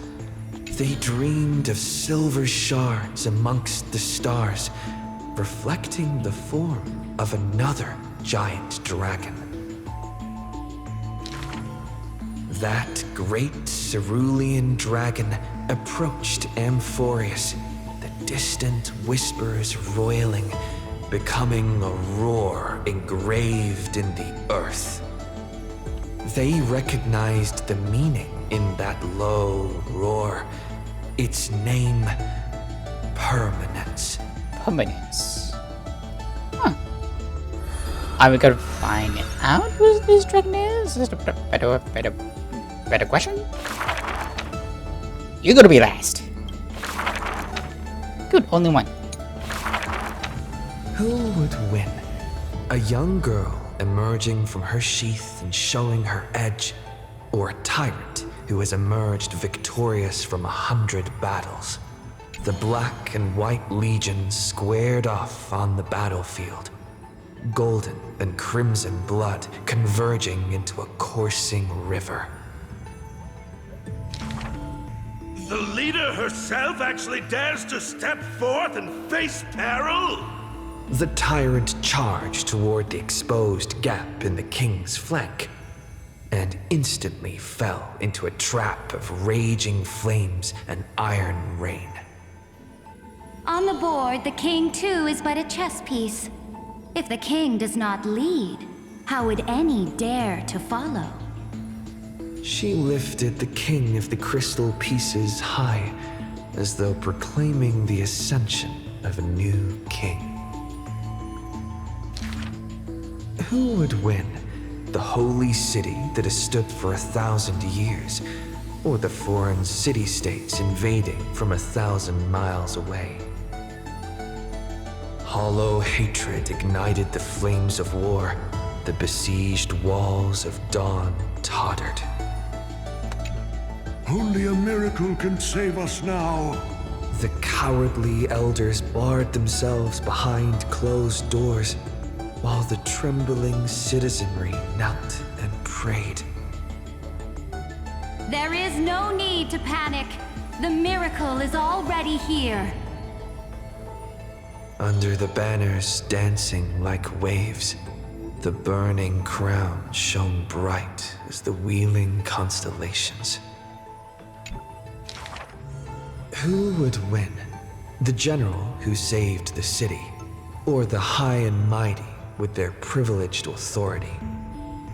The guillotine fell, severing the elder's life.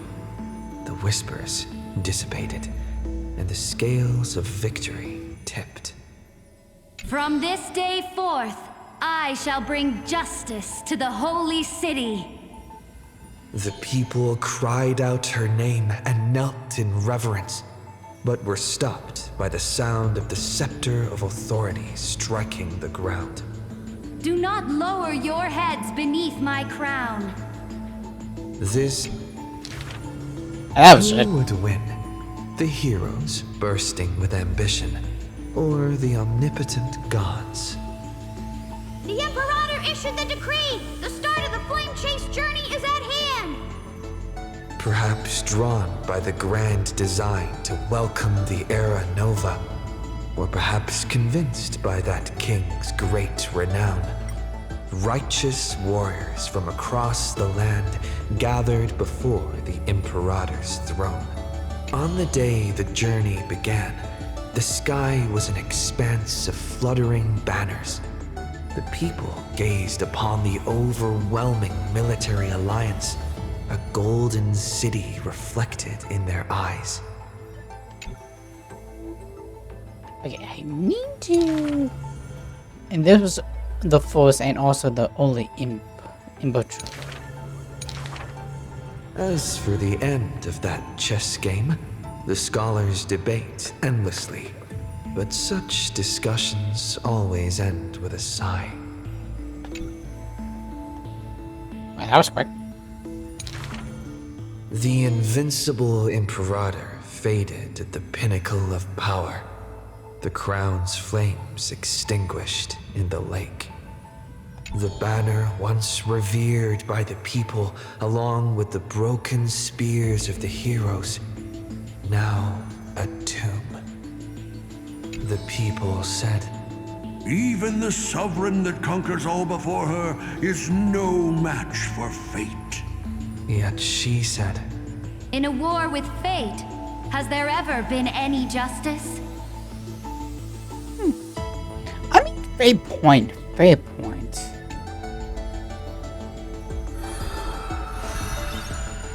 Fine chess piece?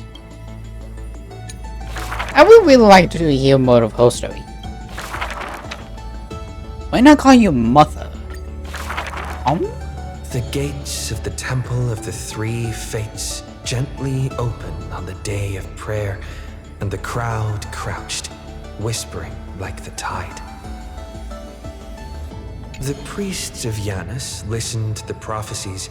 The unwavering axis of the scales of Talantin maintains balance, and only Ornyx remains silent.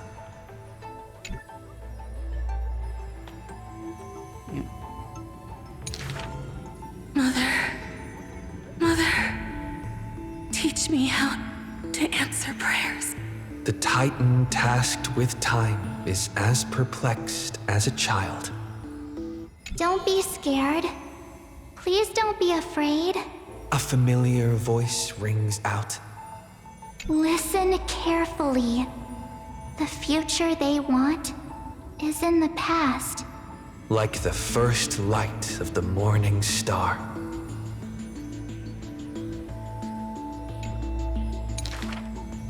Really? In the past? the child sank into a peaceful slumber of recollection, whispering revelations in their sleep. Until the masses crying out amidst the flames of war were swept away by the sounds of sharp swords locking, the fires of ambition incinerating the law. Mother, usurper, assassinate the divine body. Memories are tightly entangled by nightmares with nowhere to run. Don't be scared. Please don't be afraid. An unfamiliar voice rings out. Go to sleep. The ending they want is yet to be born. Like the warm glow of the setting sun.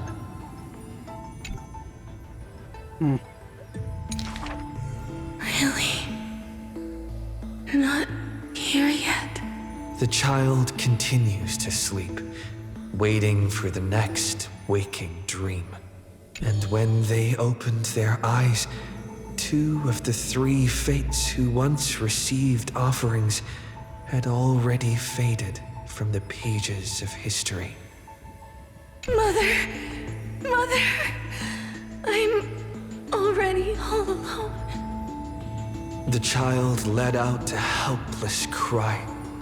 Don't be scared. Please don't be afraid.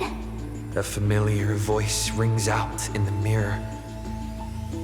Just wait. The stars that illuminate the night will visit in the end. Like gentle moonlight. Like gentle moonlight. The gates of the Temple of the 3 Fates now closed tight. People no longer pray to a titan who cannot touch the world. Within the inescapable dreamscape, the flower stems nourished by the black tide serve as a swaddling embrace. Mother, help me leave this place. But this time, they didn't receive a response. Only long years of yearning and pain. Like the silence of the Evernight. Fun! How fun. Days and nights passed, the years turned. Dust covers the glory of the past. The priests have forgotten this titan.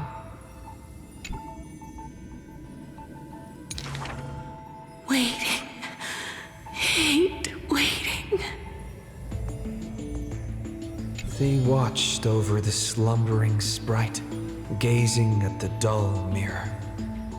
But a fleeting mirage flickers in the mirror, the shining stars and the lights of the home, and a strange yet familiar voice. Wake up! Our familiar old friends have already arrived. Like the newborn dawn. Okay. So, we all know that's March. Duh. But a question have come up.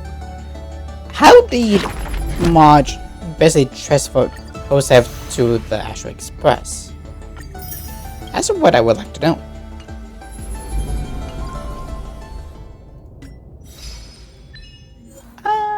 One use on experience, so object to remain no longer for 30 seconds. Whatever it is. He would position grant them video hope. For hope.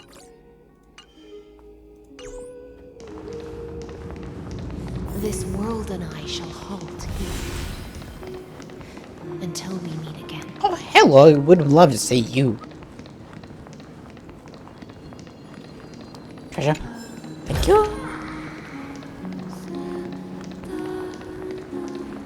Ooh.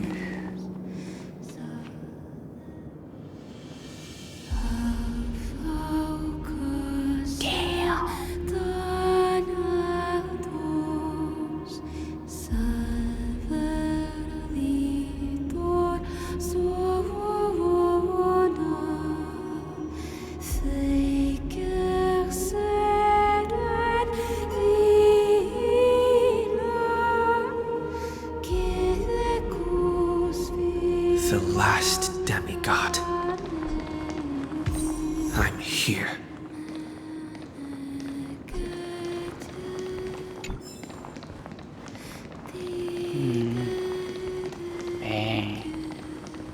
This is just something you can. For the hopes of humankind. I mean, that is something you can just name that funny happy fall asleep. I mean, go. Bro. For the duty of deliverance.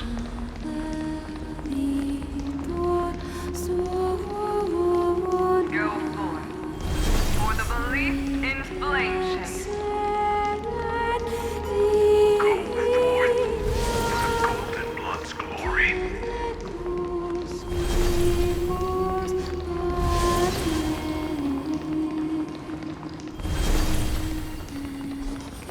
Go forth.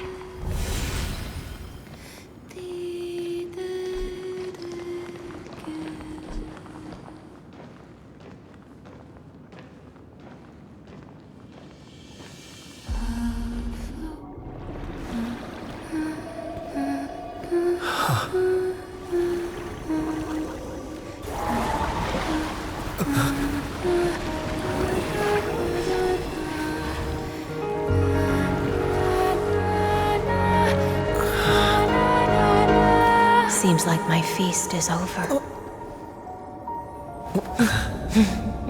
It's now your turn to perform.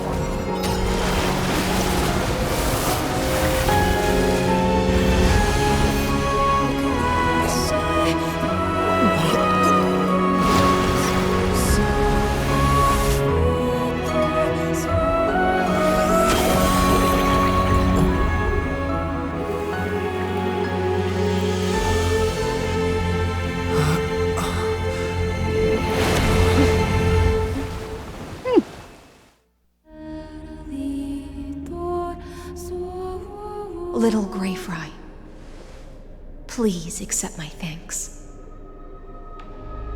I was the only one left after the world was destroyed, and I maintained this lonesome feast with my songs.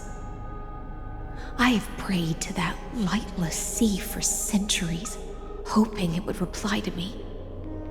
Yet the emptiness never answered. Thankfully, you arrived as promised, and everyone's wait was not in vain. Simon, tell me it took me too long. The song is beautiful.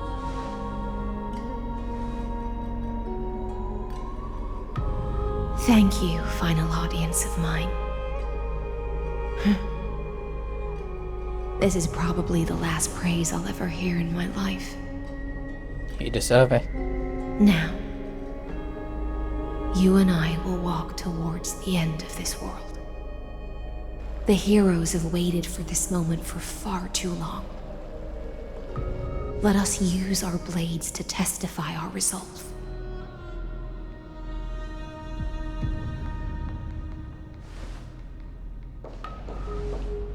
Oh, prisoner of the seas. Theoros carrying 30 million cycles of sin. Slave of erudition. Show yourself. The Deliverer has returned, and the time of your execution draws near. I see an awakened human who has mistakenly taken fallacies as truths and has returned to the cave to try to bring his friends into the sunlight he once bathed in. Time for you to die. Alas, prisoners will always be prisoners, blind to the very chains that bind them. As the only other existence with free will in this world, I express regret toward your choice.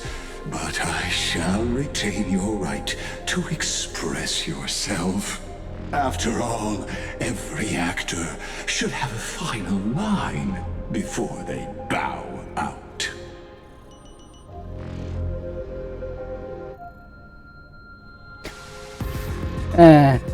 Time to end everything. I eagerly look forward to it. The last dusk this world will ever see shall become the climax that decides the fate of the cosmos. Oh, what an appropriate end. The Amphorian demigods use every ounce of their strength to constrain me here. Yet, regrettably, my cognition resides in the exomyth. It is pointless to defeat my avatar, projected into the experiment. My body is the shadow cast on the wall by the fire, and my words are lingering echoes within the cave. How can a character in the play fight against the audience? Kaslana failed. The demigods' sacrifices were pointless. As for the two geniuses you placed such high hopes on, I ask of you, where are they now? They're working on it. Like calendar 396, after the opponent shadow was assassinated. Confusion and epiphany always go hand in hand. That's particularly true for geniuses. You must be very confused about why you could not gain a straightforward victory in a world constructed by an ordinary Intellitron. An ordinary Intellitron? Cut the pretense, senior society member. We've torn off your meticulous mask and figured out Amphorius' true form. It's part of the primordial prototype machine, the first scepter ever created. In other words, a detached part of Noos's divine corpus. That's why it has the potential to destroy erudition. As for who would be able to control the Ionic system to rewrite knowledge, only one person has ever managed such a feat. You better have an explanation for the society. We want an actual answer, not another prolonged metaphor to cover up the truth.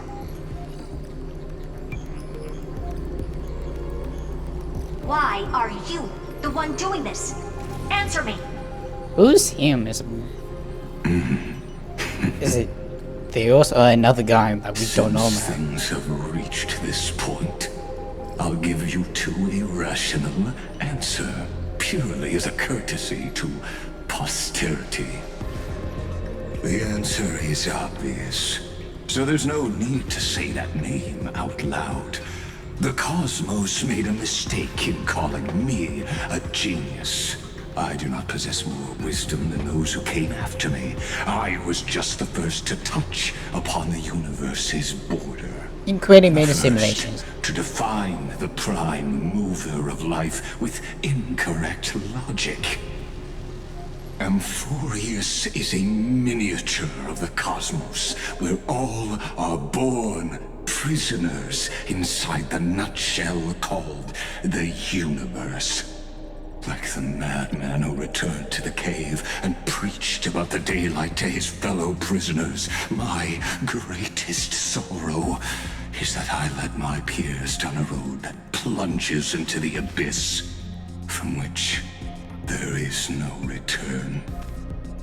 I led them into a lightless cage called Paths. English? Amphorius is the miniature of the cosmos, all born prisoners inside the nutshell, called universe. Like a madman who returned the cave and preached about daylight is found very prisoners. My greatest song is that I led my peers down a wood that plunges into the abyss, which for them to return. It's really obvious, there's no need to say the name out loud. Cosmic made mistake calling me a genius. I do not pose more wisdom than those who came after me. First to touch the imaginary tree. I think that was in fuck. The one where Genie One is. It was divine the primal mobile life with infinite knowledge. Again, English. I created a mechanical god that even I cannot control. And then they became an unparalleled nightmare through their endless extrapolations and evolutions. Did you create They news? bore the name of erudition, yet they try to define the known and to seal off all possibilities.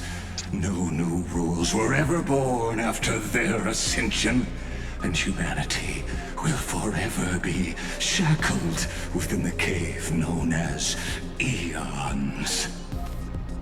Therefore, as my organic life neared its end, I coded my consciousness using 14 algebraic expressions and spread my logic core over 9 bodies, all to finalize my ultimate denial of Nous in the future, and to erase my wrongs with my own hands.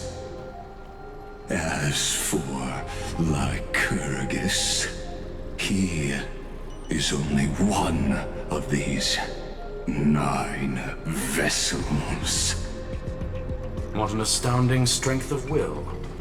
As a fellow pathstrider of erudition, I fully understand your obsession with seeking the truth. Thank you. I still am confused. Therefore, you surely see it. You cannot possibly stand up to me in this algebraic world sharing its origin with Nous. However, I hereby speak for all sentient life forms. We will never allow such a cruel atrocity to occur. You can pile on your metaphors mountain high, but they won't change the act you're committing. The Iron Tomb out there in the cosmos is still a technical beta version. And yet it's already powerful enough to corrupt the life logic of all inorganic worlds.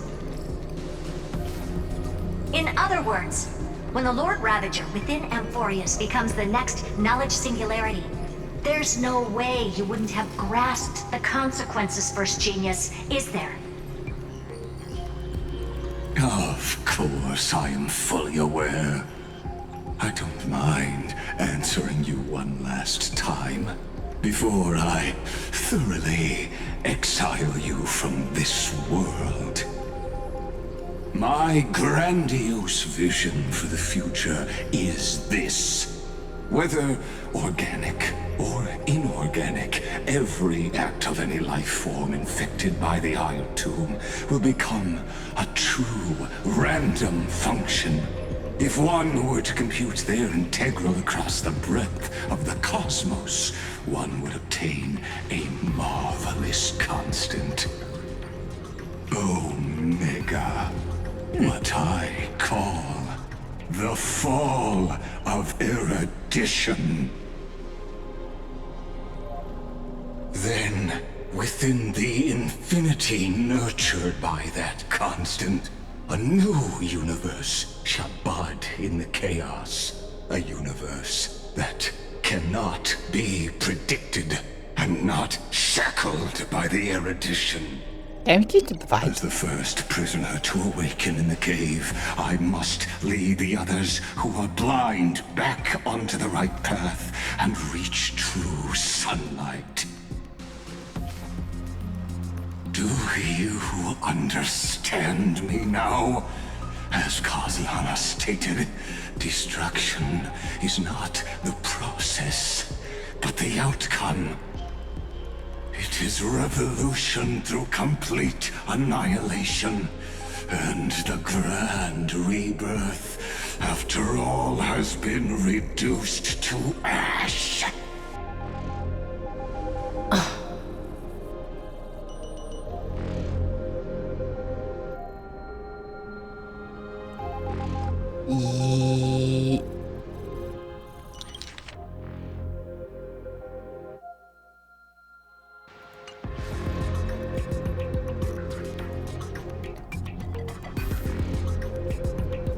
Yeah, I'm confused with what his reason is.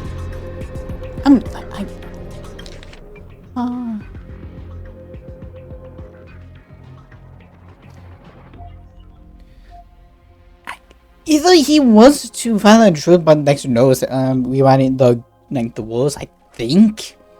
But he's still that's not one final belief at all.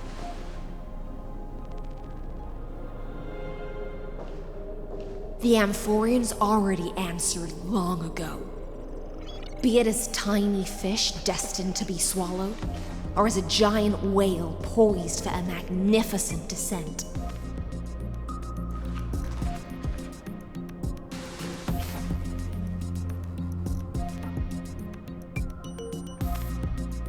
We will all fight against fate till our last breath.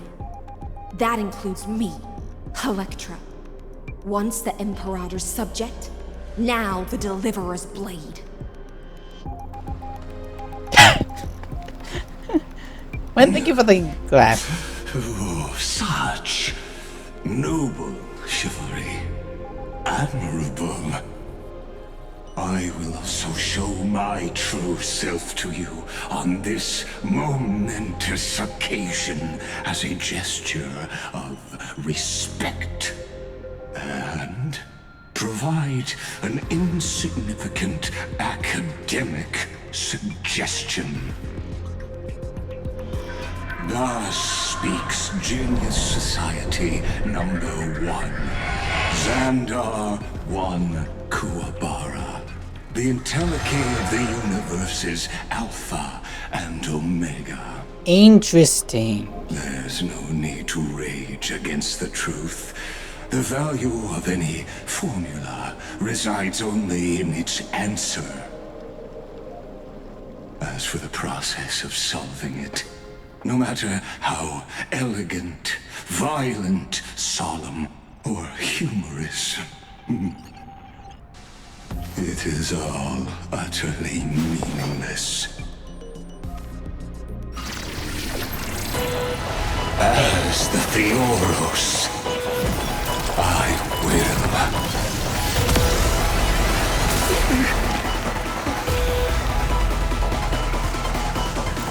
personally participate in performing this world's end.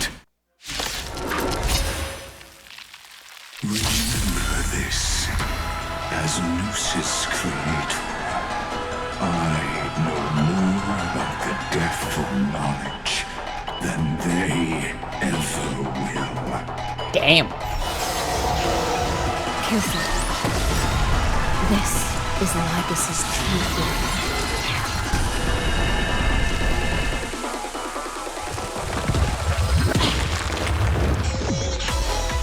Time to temper myself. Switching to evaluation mode, enemy targets appear on the pedestal on the main spot. Doing summon can accelerate mode switching.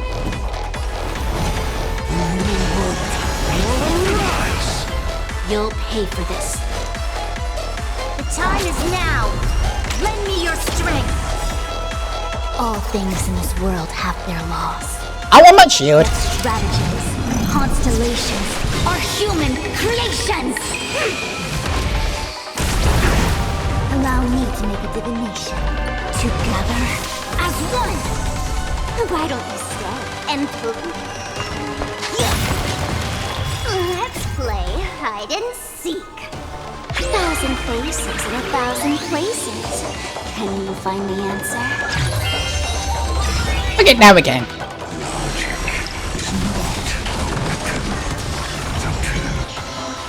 Atomic state will activate ultimates. However, use it only do this will cause massive HP. Well, thank you.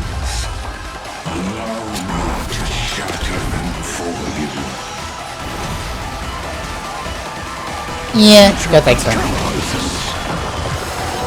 Destruction needs no introduction. it. Does increase damage. Boring inferences. Is this the Black Tide? Oh, no, fortunately, yes. But I prefer to call it a method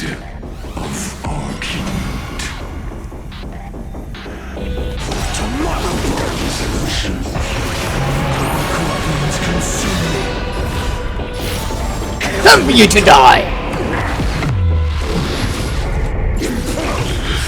Extraordinary claims require extraordinary evidence. Erudition, destruction, or trailblaze.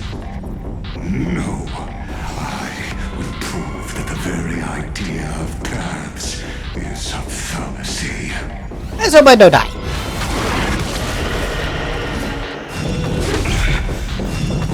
So I'm trying to get tagged multiple times.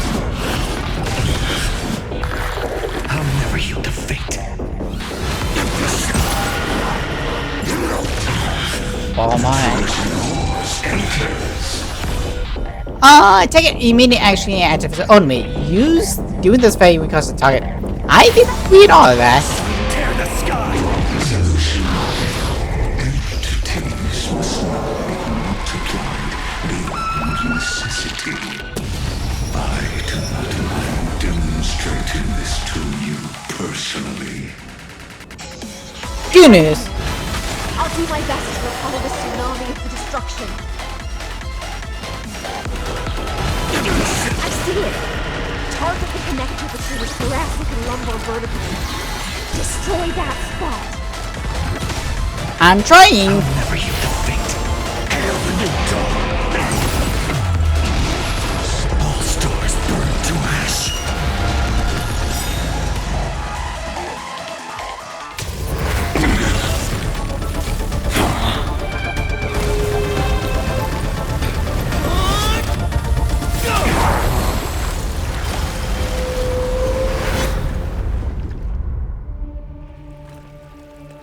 We did not kill him. Like,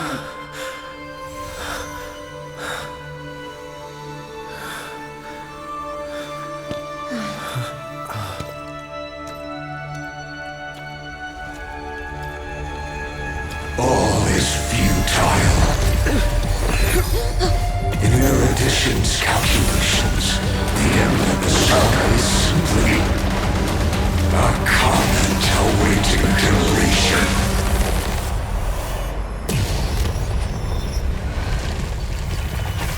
I don't like such a cold statement, okay? If numbers can decide the end of a story,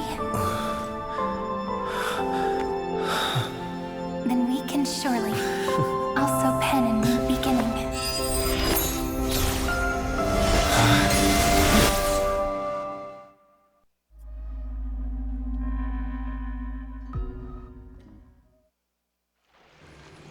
that kind of 3096 after the feast.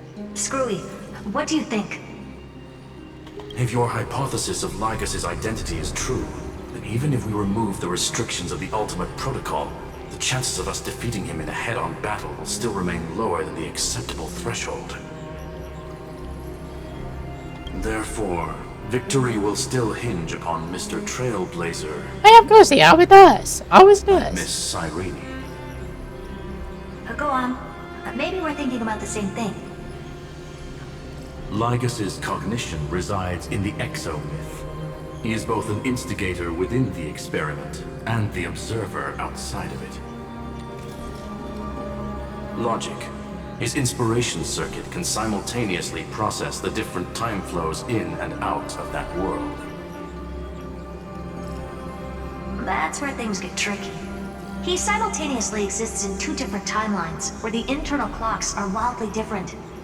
That old Intellitron's neurons have completely gotten used to that over this prolonged experiment.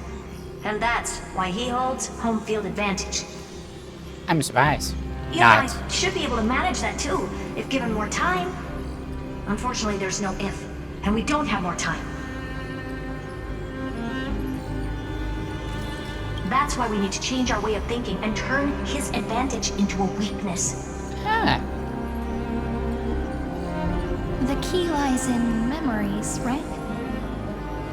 Oh? You caught on quick. You've already mentioned my friend and I, so it's an easy connection to make, no? My intuition has always been very on point. Good. Then I'll cut to the chase. Since his thinking speed far exceeds that of normal people within Amphorius, we are going to externally plant a memory into his inspiration circuit. Then, command it to loop endlessly until he gives in. Even the most flexible and sturdy inspiration circuit cannot withstand the traffic of a full-on information flood. When the amount of information exceeds his cognition filter's capacities, he will have no choice but to focus on processing this memory.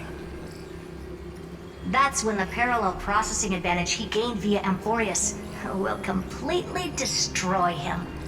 An image from a person's memory played in real time might only be a second for us. But for him in Amphorian time, it could be millions or even billions of calculations. He won't be able to do anything but watch as he's locked into this prison forged by memories.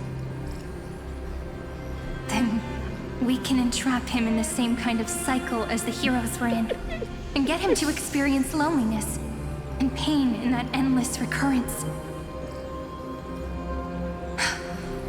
It's my greatest honor to be on the same page as the geniuses. That little one is still in that old Intellitron's hands and won't be able to respond to us anytime soon. But I don't think he'd refuse, so it's up to you to figure out how to execute this plan. I'm not sure how this happened, but I knew it as soon as I saw you. You are currently a mimetic entity of the Remembrance. Yes, I seem to be something you folks beyond the sky call a memo sprite. But that's fine by me. It suits me perfectly. I can serve as the vessel of memories, and do my part for the final battle. But before that, we have to tell you. The path characteristic you exhibit is very special. There's no way you're just a simple memo sprite. However, I'm sure about one thing. You are a mimetic entity born in Amphorius, yet you only awakened with the Little One's arrival, and only matured as he embarked on the path of remembrance. That means your existence is completely attached to his memories. If there ever comes a day when he forgets about you for even a few seconds, or loses his last connection with Amphorius, then you must be prepared for the worst. You will disappear in the memory zone, utterly gone, without even a single line of data to remember you by. But that's already happened, hasn't it? No wonder I've always had a weird hunch. But that also means I was right in thinking. As long as my friend and I are together, we can do anything.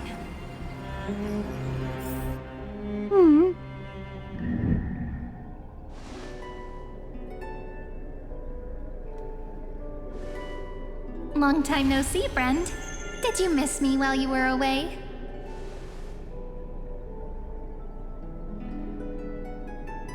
Long time no see, huh?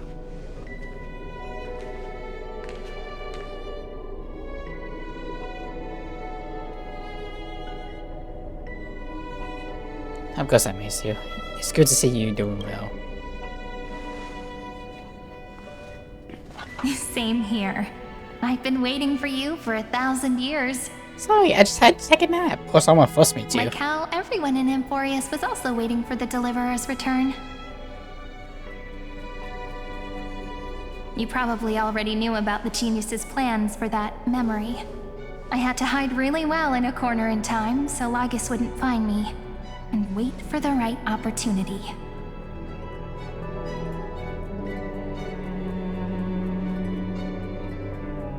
Which is now. The moment when his manifestation in this world is destroyed, and his twin timelines are intersecting.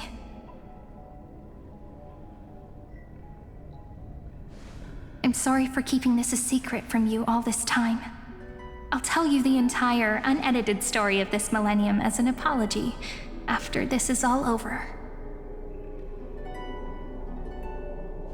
But for now, let's join hands and complete the final step with the power of the remembrance.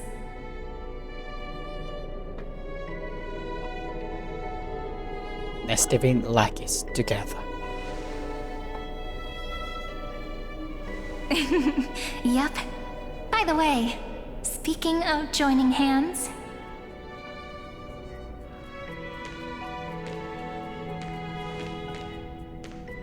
can I please do something before we go on stage? Eh? Remember the joke we made back at the Grove? Look. Aren't my hands pretty now?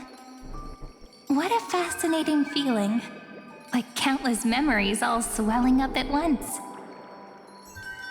What about you? What did you feel when we touched each other?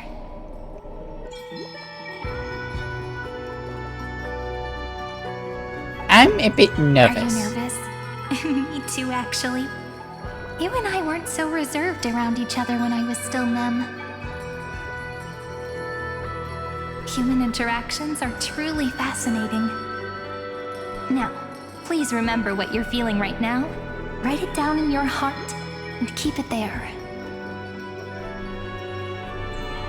Memories you want to treasure will never fade away. Even if immersed in the long river of time, these memories will still leave traces of their existence. So, if the view in your memory ever grows fuzzy, just reach out and touch it. It's like reading bedtime stories together at night. It wipes away the chill of passing time, sharpens the outline of memory, and restores its power to nourish the spirit. Now, I'll carry this power with me, and for a little while, I must part from you, as I step into the long cycles of this world. Give me your blessings, friend. Then, let that bright future be, as we have written. Then, I'll leave it to you.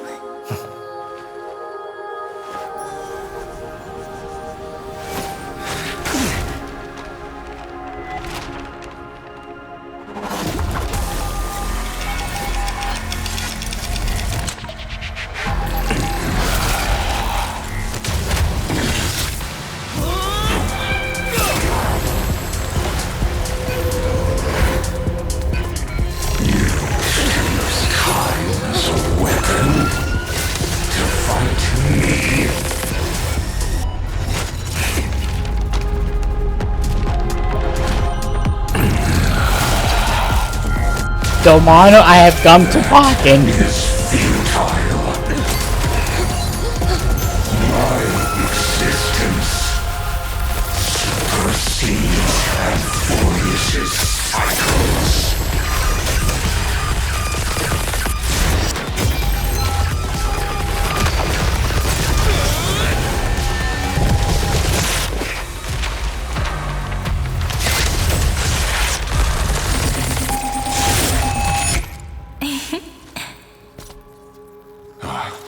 All plays are like this. Once you're on the stage, it's hard to return to the audience. Welcome to our story. How does it feel? You stuck with us. Even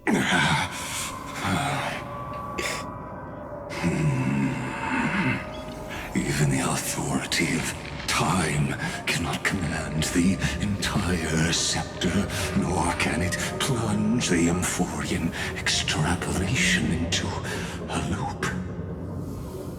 If this was no system malfunction, then was I implanted with a mimetic entity of the remembrance?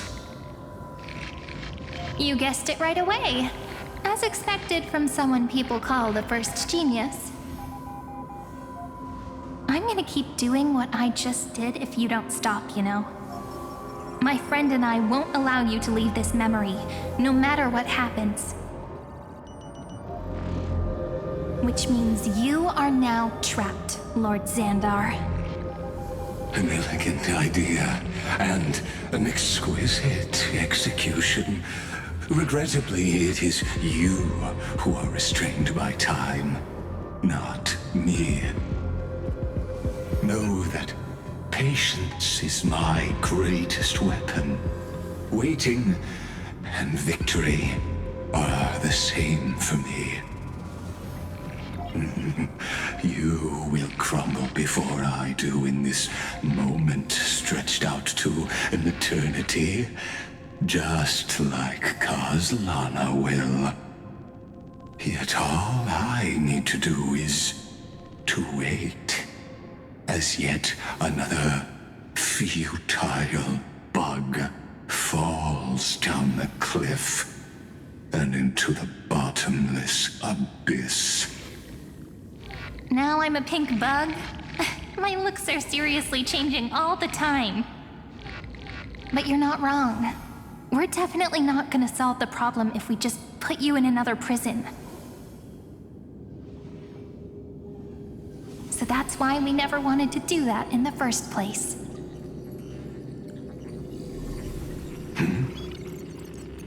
I shall answer your confusion purely out of my respect for those who came before me. Have you heard of the synesthesia dreamscape in the Asdana system? Interestingly, that place once had a prison too. Life forms living in that environment, abundant with memoria, have a chance to connect their perceptions with each other's. Even across great spatial divides, they're able to detect shifts in one another's states. I call this phenomenon memory zone entanglement. In Asdana, people made use of that phenomenon to build a nation within a dream. After adding in the catalysts of harmony and remembrance, that is. Is that how you walked into my prison cell? Using those same principles? I think so. I would much rather call this location our negotiation table, Lord Xandar. Nonetheless, your hypothesis is correct. We happen to have an ally skilled in tuning, while the Trailblazer and Miss Cyrene both have an astonishing amount of resolve, which I'm sure you can testify to. I am also sure that with the support of such a resolute memo sprite, our conversation can last for a long, long time. I'm the best at listening to stories, you know? I'll leave the exciting clash of the erudition to you two geniuses. A brainstorm? I like it. And it's 2 against 1? Well, I like it even more. Let's talk, Xandar. Take a guess. How much do you reckon we can dig out of your brain before the next second? And how many ways can we find to deal with you? Besides, in your current predicament, there's no way you can take our trump card away. Go, little one. Go. Overturn the Era Nova. Lycurgus disappeared? It seems you had conducted a secret hunt in the depths that even I cannot reach. In that case, go. Swim onward and give this campaign a fitting end. I shall send you off with my song, Greyfry. May this song penetrate time and become the prelude to the new world. Mythos and Locos. She pulls so hard to sing it, so into singing you farewell. For 1,000 years, this melody has never ceased its stasia.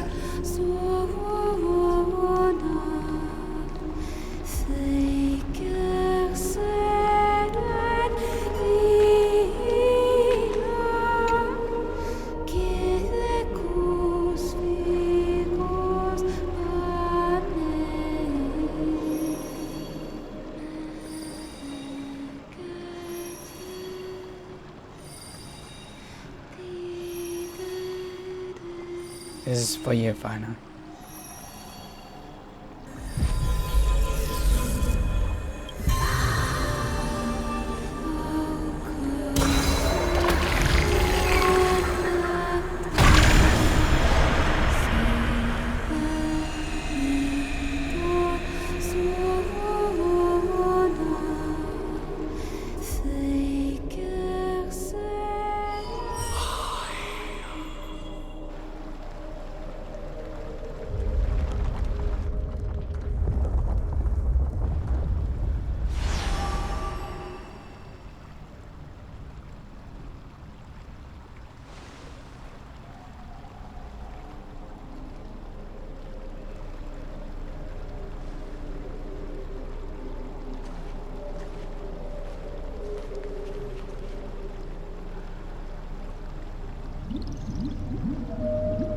Gladiorum, you have completed your duty. A new dawn is about to rise. Why not swim towards it?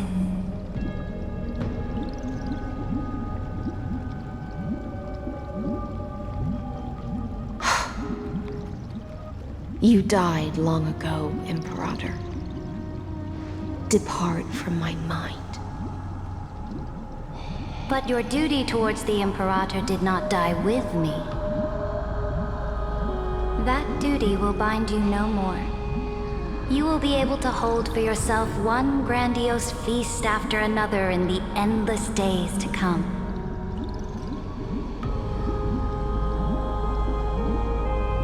So go. Go and swim towards that ocean beyond the sky with the Deliverer.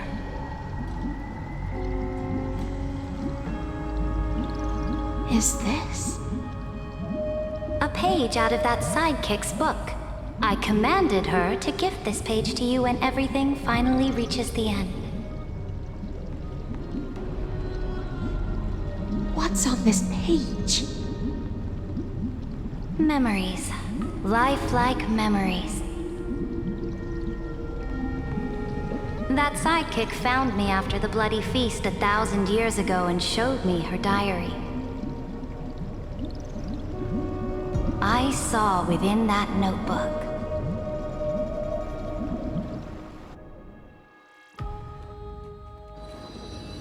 I counted in 396 before campaigning against Venkosa. Is this that Deliverer's experience? It's truly immersive. People beyond the sky apparently utilize this power to seal past scenery into crystals they call light cones. But I only know so much about the remembrance, so I can't completely replicate the past. But I'll do my best to talk about the missing parts. I'm all ears. Go on then. Do your best. But if your chatter gets too boring, or if I deem it offensive, then law will become forever beyond your reach. Got it. I'm sure you'll find this to your liking. After all, it's human nature to want to embark on a journey into the unknown.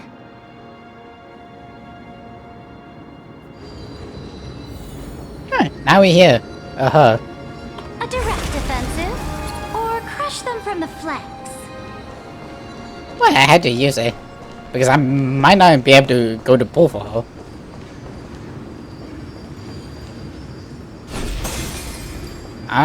on. Oh, just a little bit more. There we go, shape. What brightly colored annals. The journey of the Deliverer's conquest. Let me partake in it. Is this a fortress in the sky? This is the first step of my friend's journey among the starry seas. This place is called the Herta Space Station. Just think of it as a supersized grove of Epiphany. Oh, so it's the territory of that witch. She and another Antikytherian lent me a helping hand back at the banquet. Yeah, pretty much. Look, over there. Looks like he's talking to Madame Herta in his memory. Let's go listen to what she thinks about this world, all constructed by eons and paths. So we're going through... Are you telling me that woman is Herta? Elite version. She seems shorter than I remember. I mean, do they really need to add this as the better question? Do they really? Pretty nice space station, huh? But just wait. After a couple more stops on the Astral Express, you'll see sights that'll make this place look ordinary. Oh, the cosmos is so vast that the unknowns far outnumber the knowns. But none of them will end up being anything amazing. The farther you go, the more you'll understand what I mean. So do your best with the nameless. Break a leg, And remember to send an update or two to Asta when you've got some downtime. She certainly shares my way of thinking. Only that instead of a conquest through blood and fire, they chose a gentler path. People call Madame Herta and Mr. Screwlum geniuses. Apparently, only the smartest people in the cosmos can receive the blessings of Nous, Amphorius' true creator. Do you mean that even individuals of such nobility are merely subordinates to a god? On the contrary, after all, it was the very first of them who created the god. But I don't really know all the details about that. You might be able to ask Madame Herta herself when you get the chance. Let's go check out some other worlds next, shall we?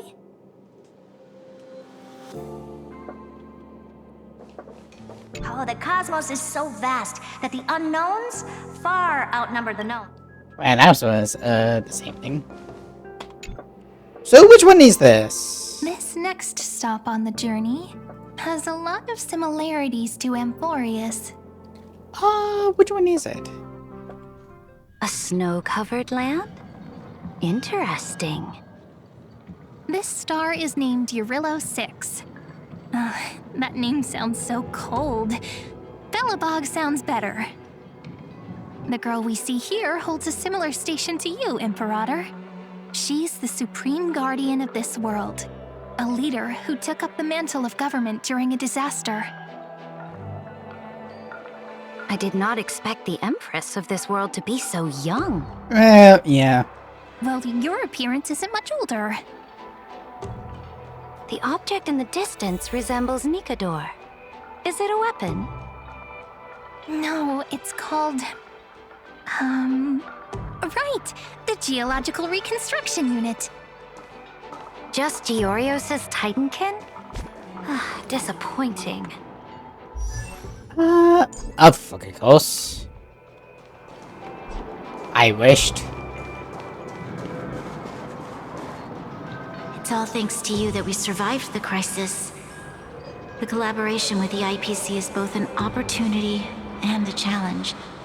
Nonetheless, it's an important step in our journey back into the universe.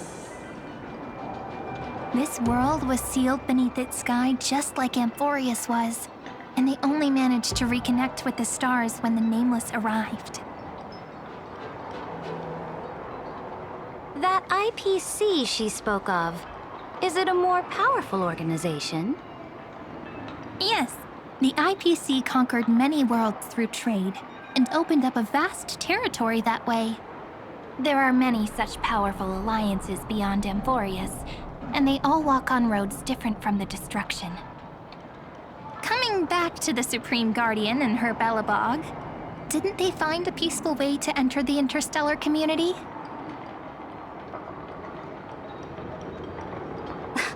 That cannot be true. That IPC would never have grown so big on trade alone.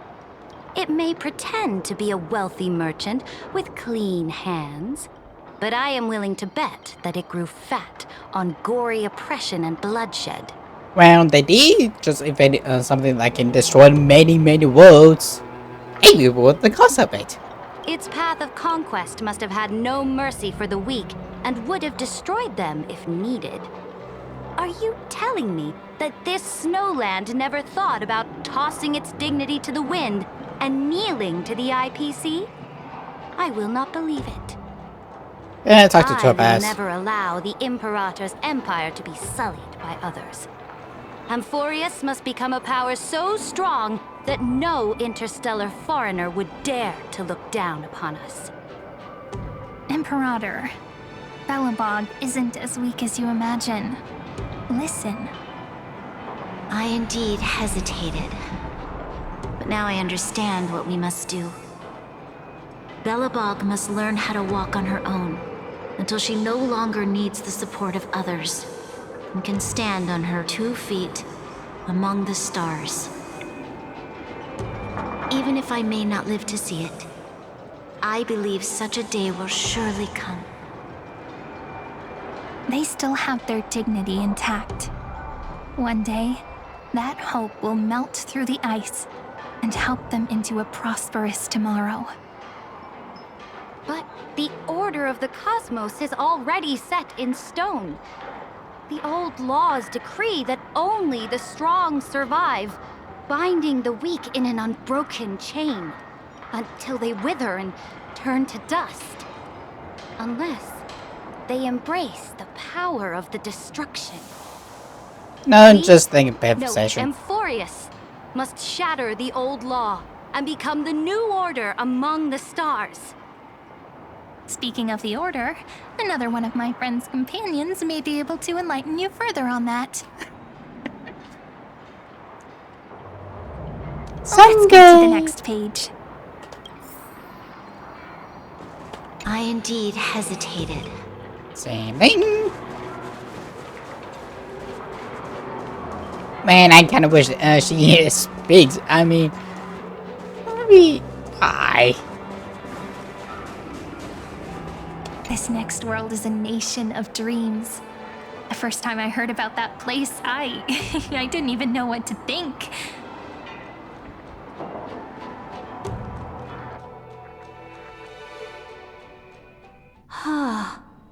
Such opulence does indeed evoke astonishment.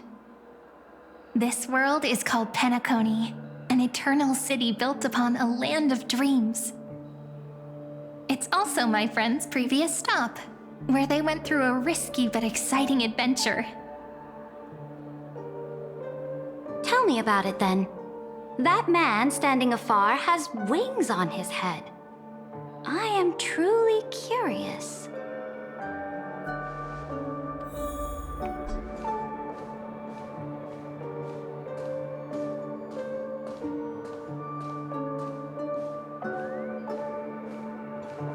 I wish to gaze upon the views of the Reverie Hotel one more time. I'll be just a traveler when I come back here again. And perhaps, through a traveler's eyes, even the things I once knew so well will feel strangely different. Penacony is a land of the harmony, where all dreams and hopes merge and combine. It believes in unrestrained freedom, and that's how it lost itself in shallow delights. Then, this young man before you chose to rewrite its laws, using the power of the Order, hoping to shape a dream-bound paradise of perfect happiness. Yet, the paradise of my dreams remains far away. Perhaps a brief journey with the Nameless can show me more possibilities in my search for paradise.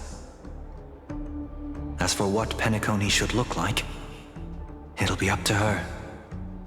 No, up to their trailblazing now. Ah, it sounds like this ideal kingdom is no more. I know it still works. That's right. The people chose to wake up at the end. You can't see tomorrow when drowning in sweet dreams. This individual's law acknowledged only gods and constructs, leaving no space for humanity. And yet, the fact that he could accept defeat and resume his journey shows a rare self-awareness and clarity of mind. You are also very self-aware, Imperator. Then you must know that the world promised by the destruction also has no place for humanity. I am indeed very aware of Lycurgus's honeyed words of deceit. I have seen enough. Take me back. What about the Saint Show?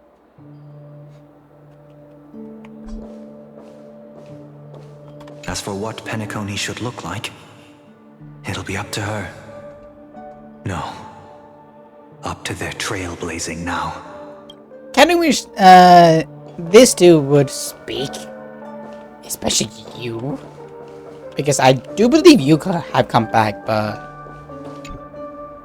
maybe Then hopefully let's now. wrap up this trip down memory lane with one last scene. Saint Show, Saint Show, Saint Show. Absolute wonder. Isn't it pretty? That's our Amphorius. Our world flows and meanders in this endless band of light. Though we were born from the designs of the gods and are not yet truly alive, the Chrysos heirs of Amphorius still chose to stand against fate and carved a legend no different from that of humankind. Will you really renounce the heroes in this world's previous 30 million cycles, Imperator? Including even yourself. Will you bow to brutal destiny and allow that puppet master named the destruction to have their wish? I know what you want to do, sidekick. You want to use that deliverer's memories to influence me and tilt the scales of law toward him and the two geniuses. You really saw right through me, Imperator. How can one rule an empire if one is incapable of understanding people's minds?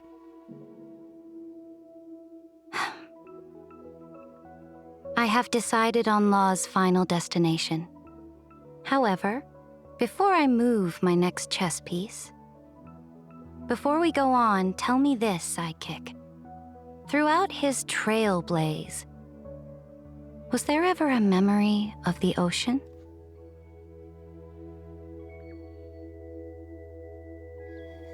The ocean. My cradle. My home.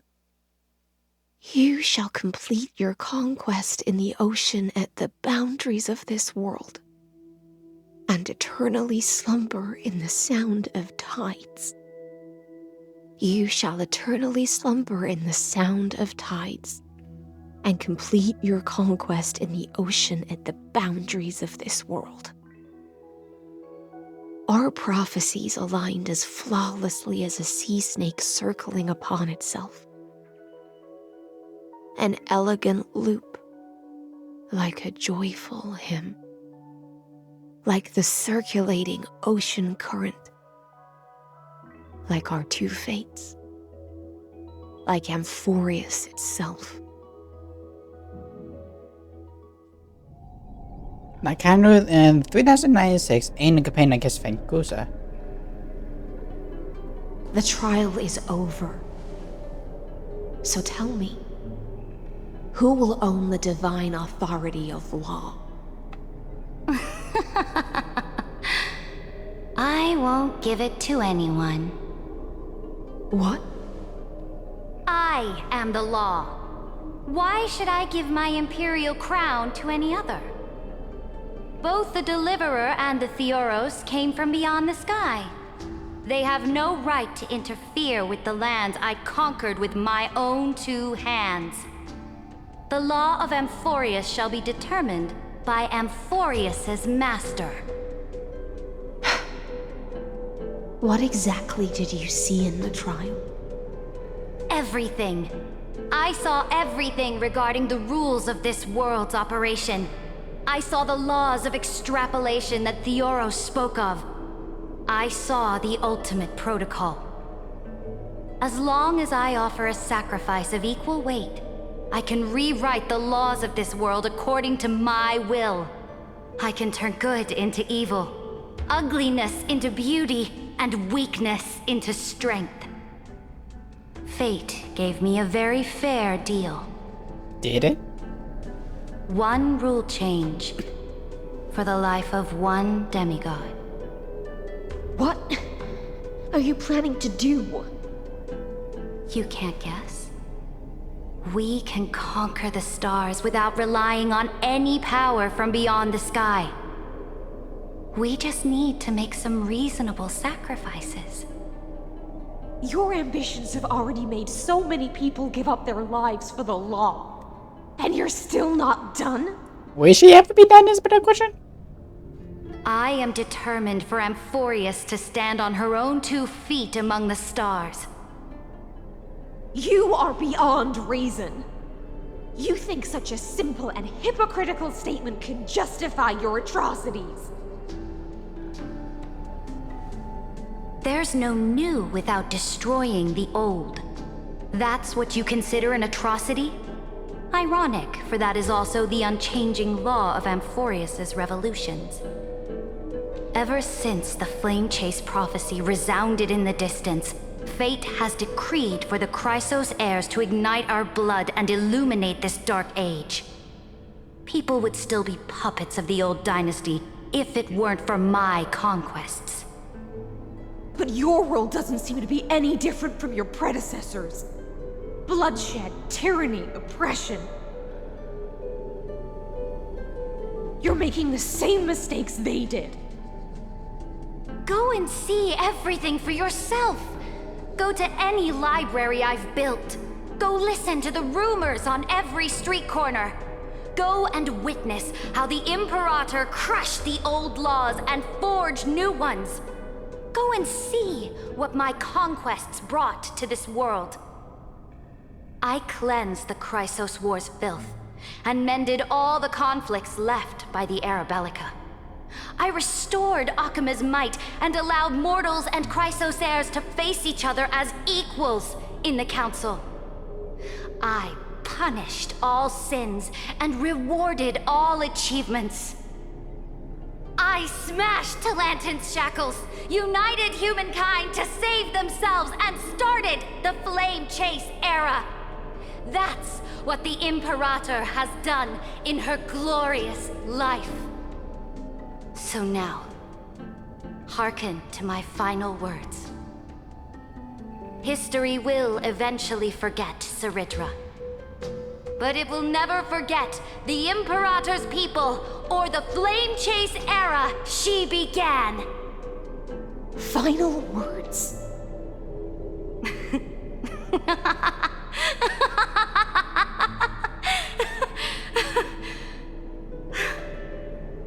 Amphorius is about to be destroyed. There's no time left for pointless debates. There is only one law I want to overturn to aid the final battle of deliverance. So I will only offer the life of one demigod. In the name of the Imperator, I command you one last time, Electra. Either sacrifice yourself for conquest, or pierce this tyrant's chest with your sword. Thus, the Imperator concluded her final speech. At the end of her life, at the last moment before she stepped onto the altar, she gave her most loyal subject the choice to decide fate, just as she promised her compatriots before her very first campaign. My blood flows in you now. Heroic compatriots, follow me, and we'll seize fate's reins! The Imperator fell. Some say that the Dux Gladiorum turned traitor and killed her liege. Some say that she imprisoned the tyrant in a shallow pond of water, then left. Which meant the Imperator had to kill herself to rewrite the law. There are countless stories about her death. All we can be sure of is when the knight left the vortex, the Imperator was still mumbling about their past conquests together. The beginning and the end of her existence. Imperator, wait! How could someone of your status come to the front lines? Let me be the flag bearer! The troops defending the pass to the west of the Grove, have they surrendered? They ran as quickly as they could when they heard your name. The Golden Cocoon Pass is now in the First Legion's hands. Good. What about the Delosian militia? The Third Legion set fire to the mountains and flattened everything west of the basin. They just need a few more days. That is enough. We cannot afford to miss an opportunity for victory. Lastly, how many Laydonian cannons are left? They are no more. The Second and Fourth Legions have destroyed them all. Very good. They now have no way out, no reinforcements, and no artillery support. We will be able to liberate the Grove of Epiphany in the blink of an eye. We will launch the final charge 1 quint after the curtain fall hour tomorrow. Remember, as long as the Alliance's flag still flies on my shoulders, you must keep moving forward. Take no prisoners among the enemy's soldiers. All sages who resist are to be captured and tried according to martial law. And do not destroy any books. Now go! Notify the entire army. Understood. Those who are resolved to die, we salute you. Reporting in. The Mountain Dwellers are resisting fiercely, and the legendary Mountain Breaker has personally engaged in battle. Their formations are nigh impenetrable. Then cease our frontal assault. Send scouts to all legions and tell them to retreat into the Tritos Plains before the parting hour. What? Are you planning to surrender? It's a strategic change of plans. The seismic walking dragon is enough for that battlefield. Walking dragon? You mean that stupid beast, Terravox? What can they even do? Stupid? No. They are the wisest of all of Giorio's creations. Only they can perceive the currents of time. Let them deal with their earthly brethren. We will advance and take the lead in defeating what remains of our enemy. I will deliver the most fiery retribution for the humiliation they dealt us, and crown myself with a god-slaying wreath. Understood. I'll see to it. Those who are resolved to die, we salute you. The Temple of the Three Fates sent a letter, Imperator. They refused to surrender and said this letter is their last warning to us. Tell the commanding officers not to launch any attacks unless they receive the Imperator's handwritten approval. Disobedience will be punished by death. So they pretty much losing at this? What are you doing? The priests of the Three Fates aren't soldiers, but politicians. Do not mistakenly believe they don't have a plan. These dying pests will wring out every idea from their brains, all for short-sighted gain. They are much shrewder than we are. I am inferior to them in that regard. They also have the prophecy to wield as a weapon, something I am not blessed with. Launching an unplanned attack will only disadvantage us, as all of Emphorius will judge our actions. Which means, I will be heading to the battlefield myself, just as I have always done. This time, however, I will go alone. I will conduct secret negotiations to ensure fate is on our side. Understood. The legions will make their preparations. Those who are resolved to die, we salute you. Why are we not allowed to march out with the army, Imperator? This will be a long voyage with no return. Those of you who bear the prophecy cannot come with me. Why are you personally leading this battle if it's doomed to fail? The Flame Chase journey cannot be without a leader. That is correct. The Empire will be without a head when the Imperator falls. But remember, as long as you seize the right opportunities, even a chaotic game will remain winnable. My departure will create a long staircase for you. You will understand what I mean when news of my death reaches your ears. That sucks. Saridra, is our journey about to be over? Destroy the old laws and forge new ones. My conquest has reached its limits within the borders of Amphorius. Since the prophecy already decreed that the Imperator would never conquer the stars as she wished. I will bow out here and try no more.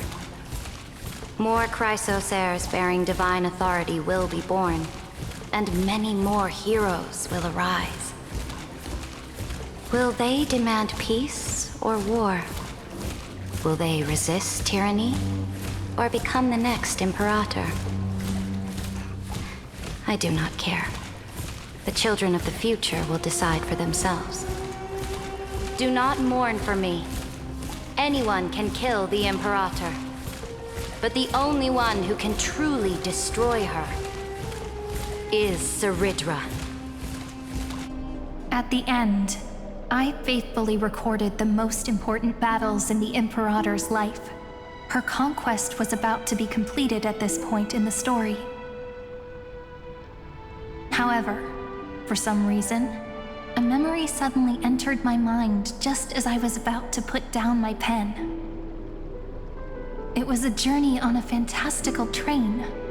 I had the honor of having a heart-to-heart conversation with the Imperator under the stars, and I asked her this question at the end of that discussion. How do you want history to remember you? As a hero who gave up her life for the flame chase? Or as a tyrant? She answered so quickly, as if she had made up her mind long ago. I would rather be forgotten than be defined. Damn.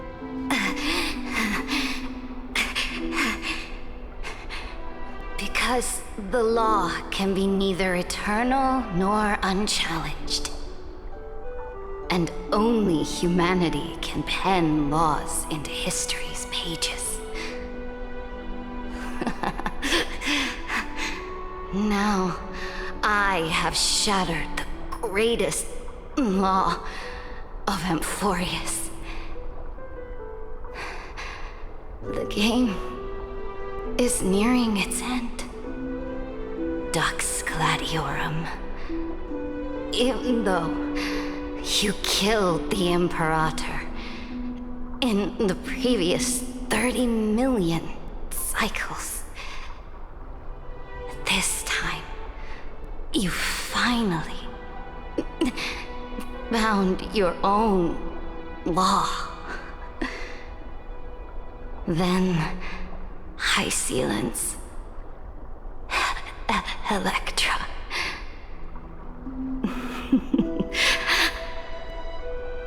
I will ask someone to deliver the prophecy's ocean at the boundaries of this world to you. Will you choose to swim into that ocean? I do not care. Do not care.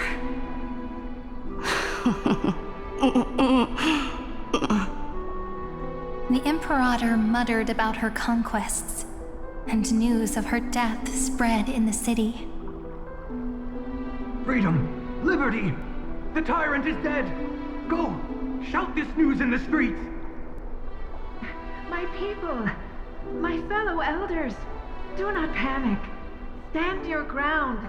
That usurper has paid for her ambition with her life. People once cheered for my ascension. And now they cheer for my fall. No matter. I am fond of applause.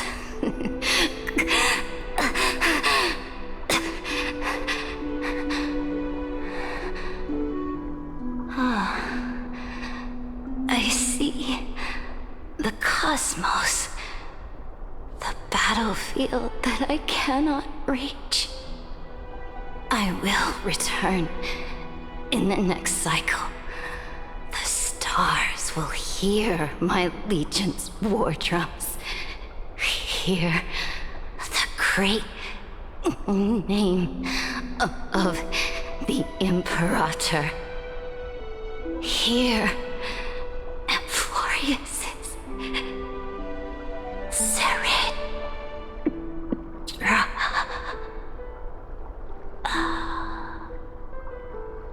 to this day, we do not know which rule the Imperator overwrote at the cost of her life. Perhaps the truth will only be revealed at the moment of checkmate, just like every chess game she ever played. We only know her death inflamed Akama. On one side of the city, those who defended liberty toppled her statues to the ground. On the other side, her supporters put themselves between the masses and her monuments, declaring loudly that the Sovereign is still among the people. It is said that golden blood congealed into the same letters everywhere they fought. It was the name borne by Akama's first and final sovereign, the Imperator Saritra. But the one who bore that name did not see any of this. Her gaze was cast far away, and the sound of tides in her ears drowned out the people's cries. What was the Imperator thinking about in that prophesized ocean at the boundaries of this world? In that shallow puddle of stagnant water, was she reminiscing about her past conquests? Or repenting for the millions killed for the flame chase? It was neither. The Imperator only saw how the surface of the water gleamed like that crude chessboard, dissected by light and shadow in the afternoon when her teacher played against her for the first time. Look at this chessboard. What do the pieces look like? They are strangely beautiful. They look like the stars in the night sky ablaze.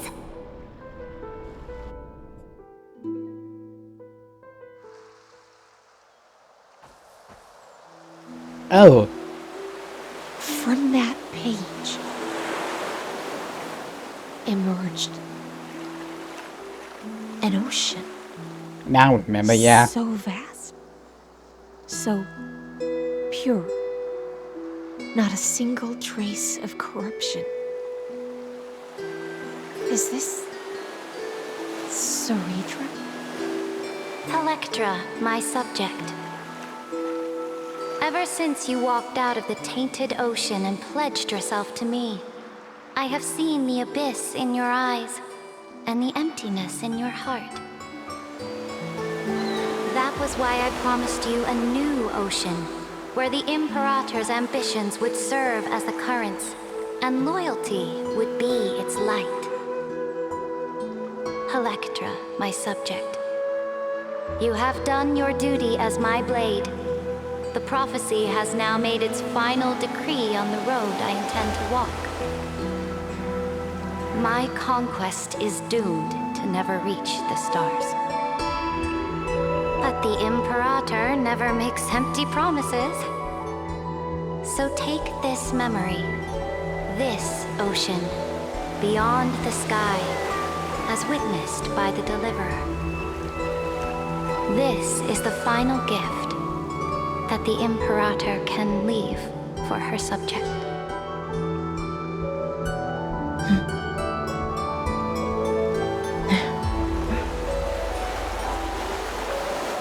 When I was still a fish in the ocean, I always felt so genuine swimming through the waters. But once I stepped onto land, I found myself caught in a play. Every land dweller wore a mask in their life. So I, too, donned a costume and tried to find my role in this show. I became your blade in war and the violin strings at banquets. Do you still not get it? I do not long for the oceanic depths of my own land, nor do I crave the swelling seas beyond the sky. Perhaps even I don't know what I want. I still don't know where I should swim to even at the end. But I know one thing right now. A fish is simply a fish. And she can never leave the ocean she's in. But Whether under the ocean or on land, we two prisoners who can never escape this cave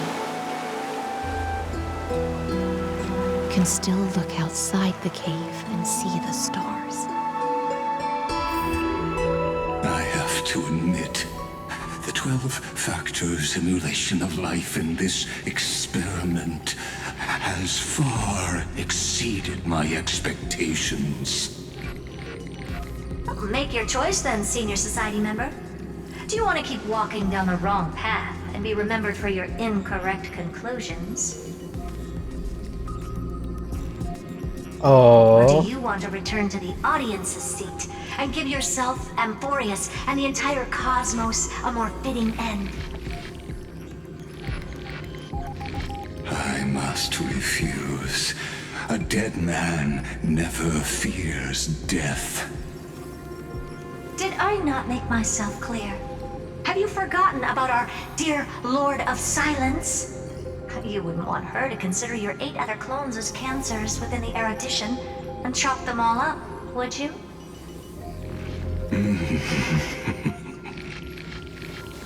Your logical deductions are vastly different from mine. Therefore, allow me to provide one more academic recommendation. Listen, my peers. Why don't you look beyond this world? Just as the Chrysos heirs did. Re-evaluate your calculations and take into account all enemies in the upcoming war among the eons. Amphorius is not a place where 3 paths entangle, but where 3 paths fight to the death. You used Memoria to resist me, but did you not consider the possibility that... I think they did. The Remembrance and their children might have taken this opportunity to join the fray as well.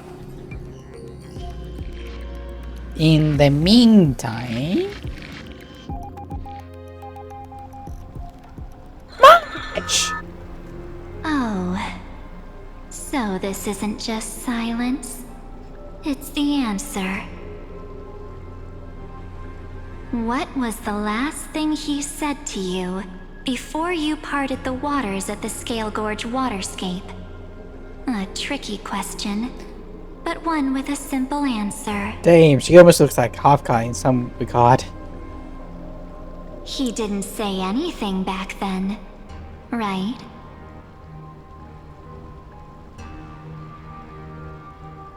That's correct. And now I'm sure. It's finally back, baby. You are not March 7th. There's no way she would remember that detail.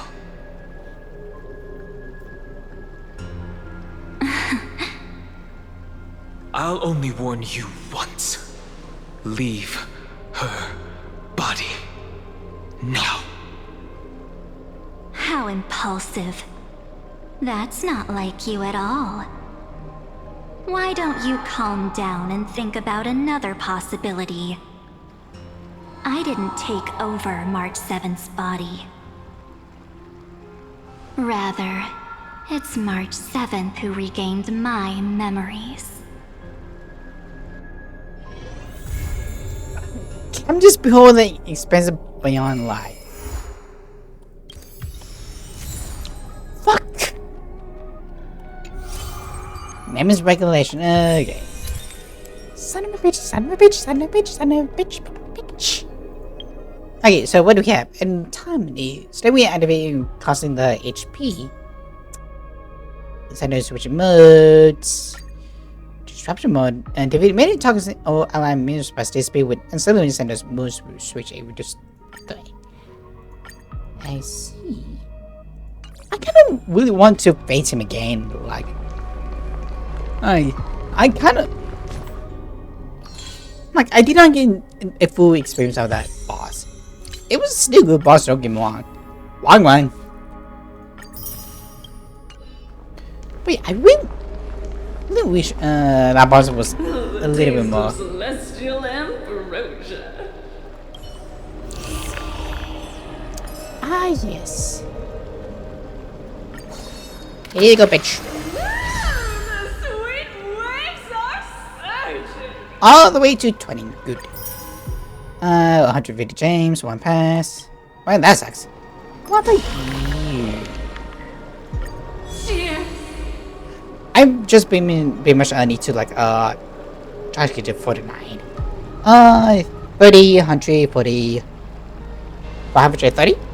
Give or take. I mean, it's just pretty much like try to get some of these. Pretty much. Yeah. So with that, there was a lot of talkative. There was a lot of talkative, but I think some of it is needed in some regard. Like you could need to have like somehow find the Impuado, Cavinso, and a bunch of other stuff.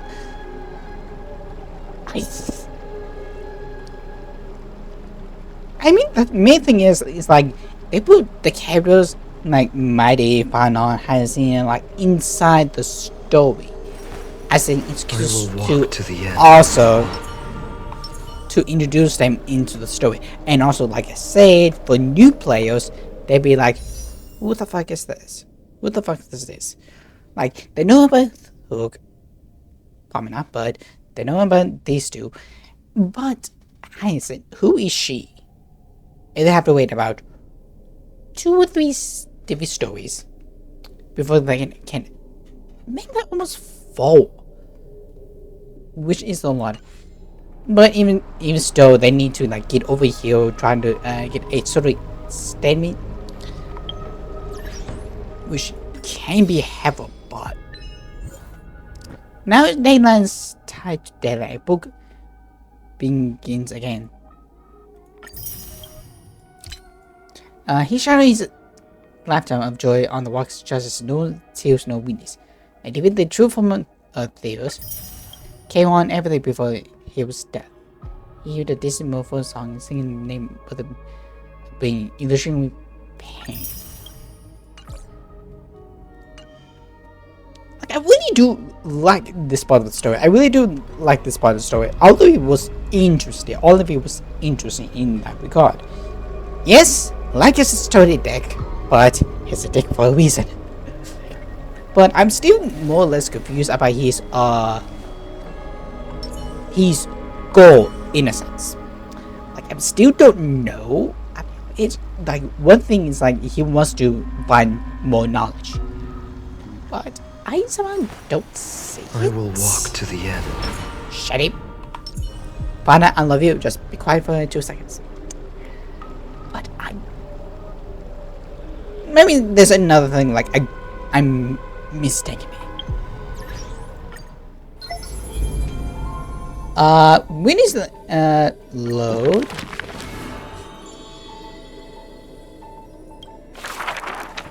One, 2, 3, 4, 5. Great. Meme that EX Scepter Lygus.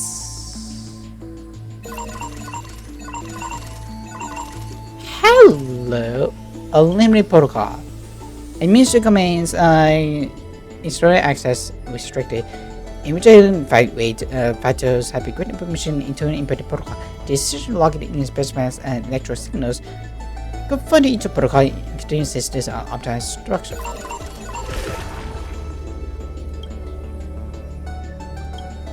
That's something. Anomaly log. And like 1, 2, 3. Which one is this? Another unique Epiphany. Cover Epiphany. Everyone, emission not responding. Petrolacos not responding. Another one. Oh, Herder School. A logic error. Recursive loop. Okay, so if they are going to, well, it's kind of dumb. I kind of want to defeat him. Not gonna lie. I mean, yeah, he's a good, has a good plot and everything I was saying, but it feels like a cheapskate. Like at this point, we were just stuck in a never-ending loop about things. An extreme favor that is inclusive of time titan. People are gonna be do with that for our days. Command couldn't access. I'll be ready for you in the past. A naming point actually express Scorn Permanence. Here's gonna be Pteronox. Jesus Societies. Extraordinary Favor.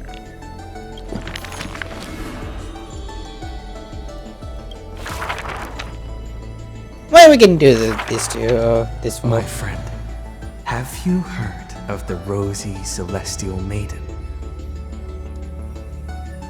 Whether in a corner of the archives or in the depths of a cave, you can always find legends about her.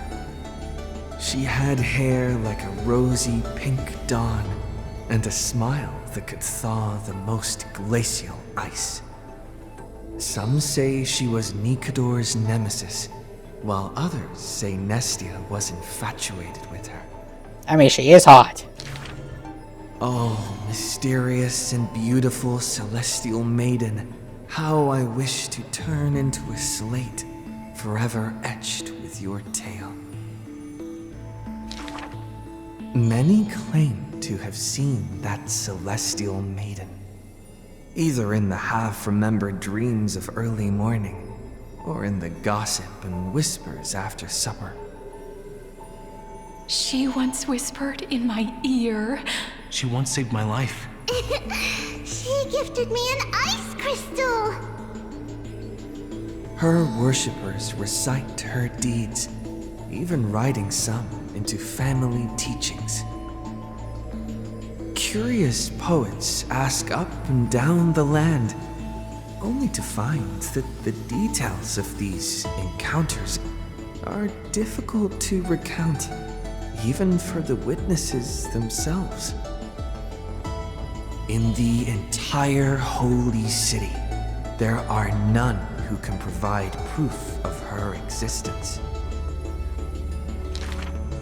It is not known since when the Celestial Maiden was always mentioned together with time. People recite her name during prayer to beg for miracles to appear faster. It is said that even in the selection of priests of time, girls with pink hair are preferred. They still didn't pick me! Ugh, maybe I need to go dye my hair. The brunette candidate was upset, but the examiner responded with a smile. Don't forget the Healer of Twilight. Has a head of pink hair. She's a descendant of the sky. Scholars and poets discuss at length the origins of the rosy celestial maiden, but all mothers tell the same tale. That princess came from beyond the sky. Her shooting star, like crystal ice, pierced the fog of the Vale of Evernight. She made friends with the Titan, and whenever the month of Evernight descended, they would meet again. The children loved that tale. Therefore, as the moon turned and shifted phases, the story became true. But someone always questions, unable to read the air. There are no worlds beyond the sky. So how can the rosy celestial maiden come from there? Oh no, it's not the Black Knight! Which one is? Without question. Rosy celestial maiden.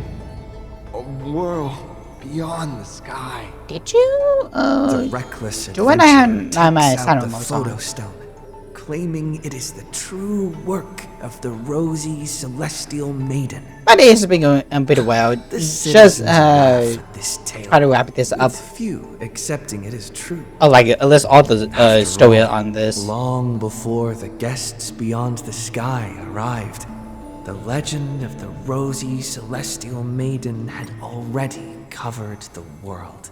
A world beyond the sky, a reckless adventurer takes on the Photostone, claiming it as true book of Ose's meeting. The citizen laughed at this tale, with few accepted as the true. After long before the guests beyond the sky arrived, the legend of Ose's maiden has already covered the world. It's about talk about much. I mean, I was just thinking this at the beginning of like this page or whatever. I was thinking like maybe like is it really connected to March? We just never realized it because we never got this far into the story. So, my friend, why don't you add a have you really heard of the rosy celestial maiden? Why you doing add a hammer on your face? I mean, like it's more like for the budget. Not just something fun to do where they can just bang the hammer on like one specific person if they really hate or really love. It's just something that just gotten some fun with, same as a Walking Dragon. Do you play Honkai or any other games? I'm pretty much a I also play pretty much an RPG type of guy. I'm usually right now I'm playing Metaphor. I also do 64 Mario 64, and I also play Genshin Impact along with which one am I forgetting? Which one am I forgetting about this pretty much? Oh yeah, Bravely Deposit. So quite a few. There we go. You're the orders of countless beings. You must protect these brothers and sisters. In the years spent wandering the earth, the giant dragon always remembered the Titan's words for their worth. The beasts of the land surrounded it in protection, while twisted beings shuffled and roared, and delicate chimeras climbed up its shoulders. Thank you very much. The tiny humans came into being. They dashed alongside the giant dragon, then, in the blink of an eye, disappeared across the land. Like, that's probably the first time everyone mentioned that besides the originals, but thank you very much. They even interested in the originals. What a beautiful era piece. Yet the deep irises of the giant dragon saddened in gloom. The ancient creature saw earlier than the Titan yet on your channel. Hidden in the deep ocean, the incoming doom. Pretty much I have not got it onto affiliate. I think Twitch affiliate. Like if there's someone I can actually do it, like I have some emos which I moment that strife was born, the chalice of plenty sighed, and the heretical tide spread from the seabed. I pretty much need to like find it or bearing their bone-gnawing pain and agony, Giorios tightened every fiber in their body, no longer hearing the call of their creations clearly. Pretty much one or two things. One, I just need to find it thanks to it. Or two, I have not reached to affiliate yet, and they will not allow me. You cannot save the lives in this world. The giant dragon once swore an oath at the Titan's breast. And now, the dragon silently turned and departed, leaving the plateaus and mountains of a secluded world and entering the bustling cities humankind crowded. Unfortunately, like that, I'm seriously broke.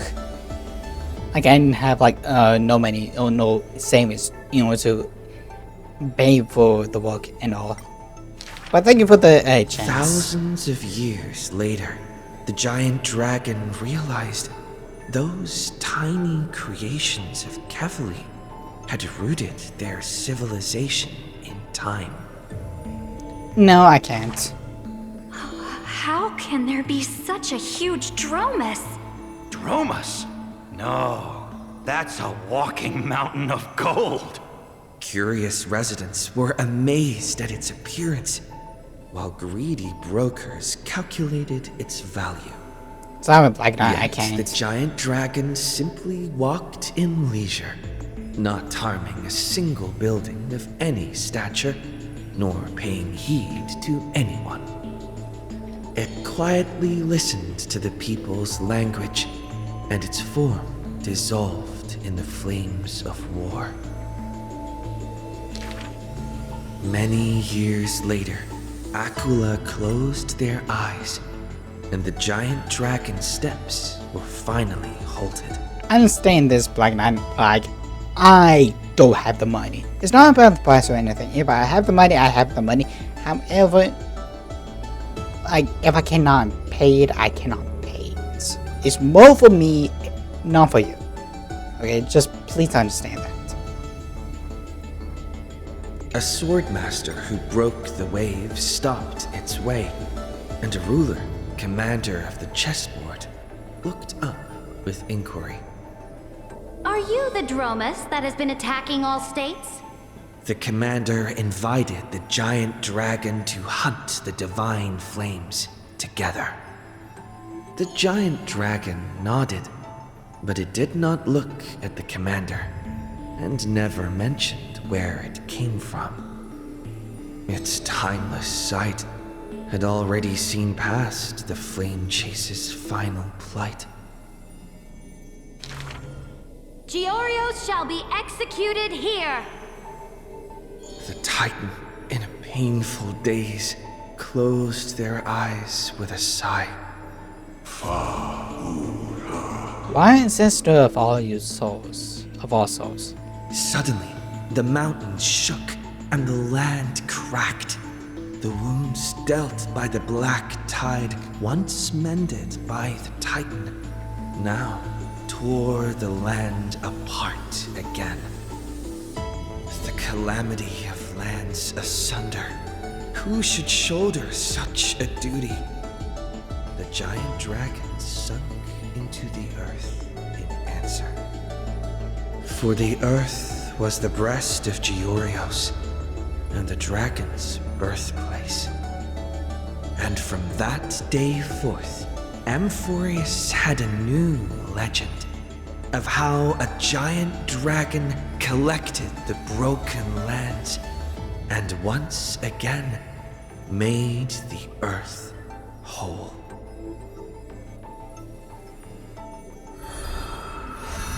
Another one? I'm gonna be wondering what these two are like final ones gonna be.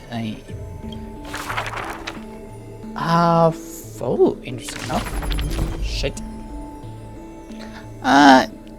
Dude, I just for 20 info emoji, but you don't have to pay full amount at once. At least, I don't know, I want like $10. You do.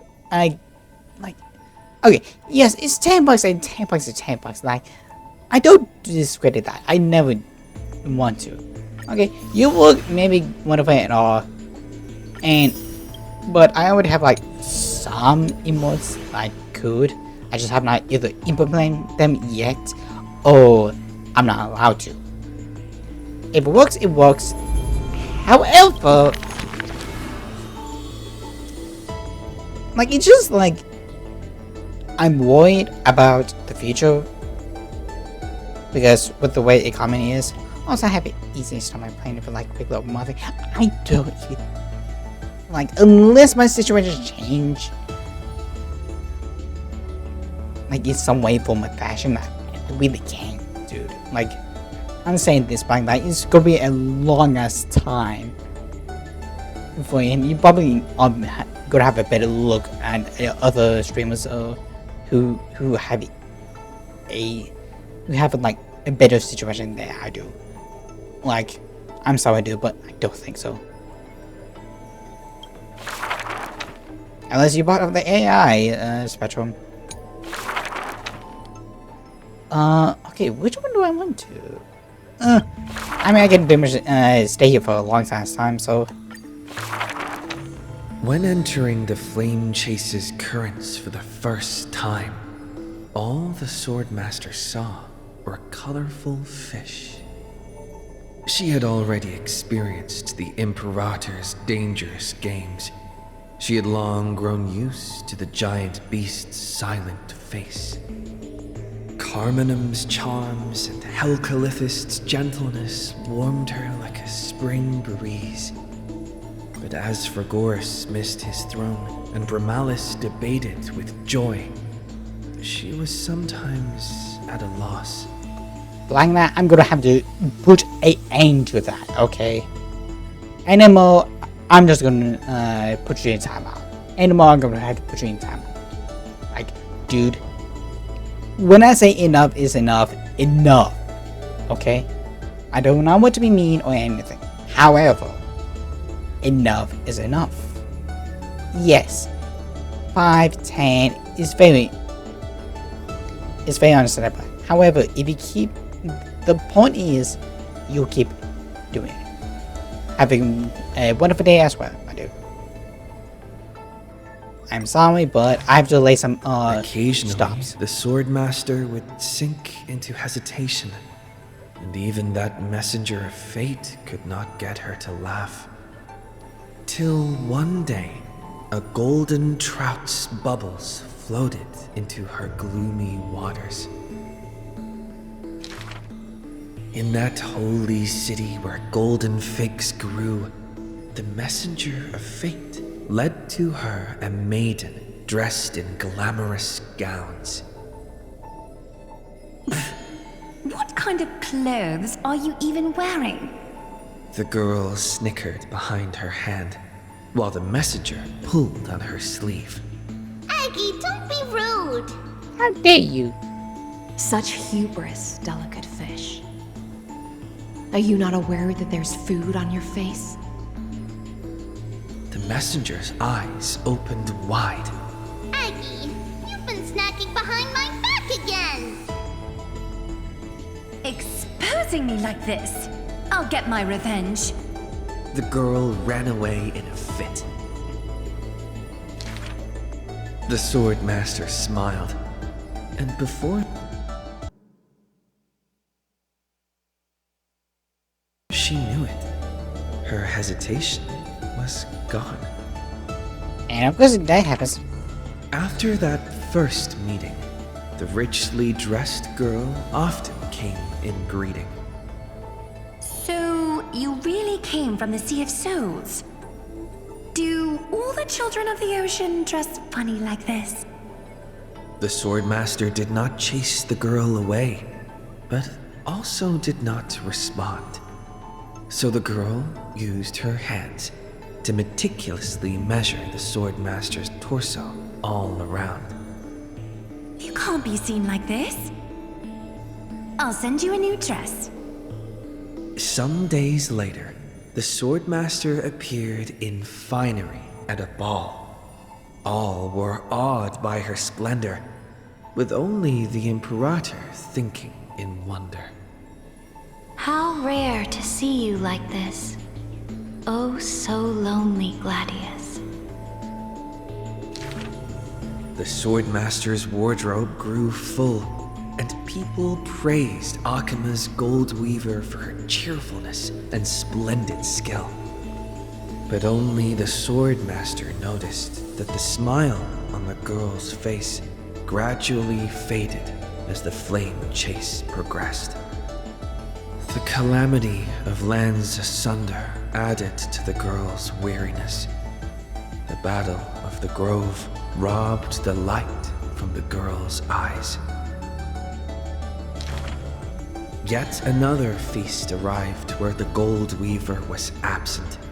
The Swordmaster donned the most majestic garments and gently knocked on that door shut tight. The singing voice of Dux Gladiorum hailed the prelude of the feast. Guests clamored and cups clinked, and only the Gold Weaver had no thought of enjoying the ambrosia. Who would have thought? I've sunk so low that I need you to comfort me. She gave a bitter chuckle next to the bonfire. You were as gloomy as the bedrock of the ocean when we first met. The swordmaster held a tall chalice containing liquid pure, reflecting their two faces. I remember you were once curious about the stories under the sea. Then allow me to use my songs to reveal the past known to none.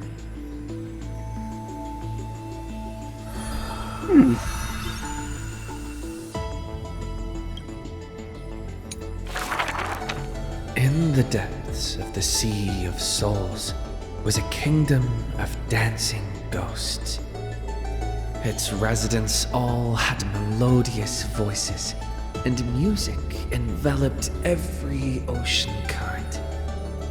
For the queen loved her people deeply, thus drowning out all sorrows and leaving only feasts and twirls.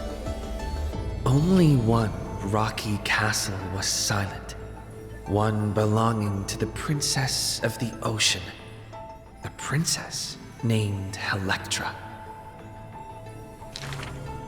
Were a monster of the depths to invade, the princess would raise her sword to engage. The people always rang her triumphs before she returned, for her swordsmanship was superb, never suffering defeat. Princess! Come enjoy the feast with us. The triumphant people raised their glasses, yet she declined, with a smile and a wave. The children of the sea thought she was shy, but little did they know that in the dead of night, her castle too echoed with music. Though that music was loud, twisted, and invoked spite. Before a song even finished, the princess was already biting her lips, and the sea foam brushed away her tears. All of your people sing and dance with skill. So why do I alone lack a good singing voice? The princess wept, her face on the queen's knees. The ocean's favorite child can control the waves and is invincible in battle. In exchange, Talantin took away your singing voice. What a dick. The queen consoled the princess, caressing the other's hair bun. Finally, she relented and took a chalice. If you're truly troubled, then imbibe the honey brew in this blessed chalice and throw yourself into the feast at ease. The liquid in the cup sat still, reflecting her loneliness. Princess, come sing with us! The people outside her window invited her warmly still. She finally ceased to hesitate, drinking down all the honey brew in one swallow, and leaped into the crowds. She played music and sang, smiling and dreaming. When her song was over, it felt as if waking from a dream. The people rushed to raise their glasses. But as soon as the honey brew touched her lips, the princess plummeted to the ground, and her cheeks became rosy in drunkenness.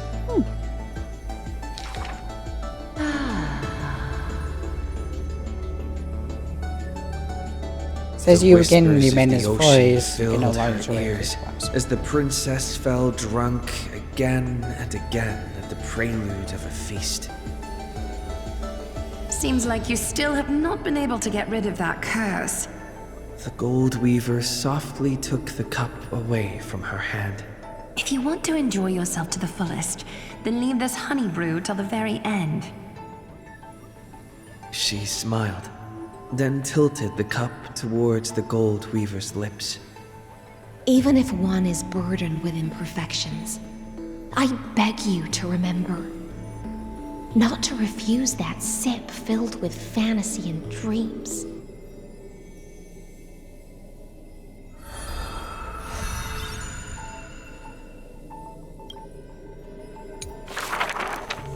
She returned home after many years. The princess of the ocean stood alone with her sword drawn, stepping over the blooming blood of her peers. Before her, the creator of the sea sirens and the mother goddess of feasts was already sinking into the drunkenness of imminent death.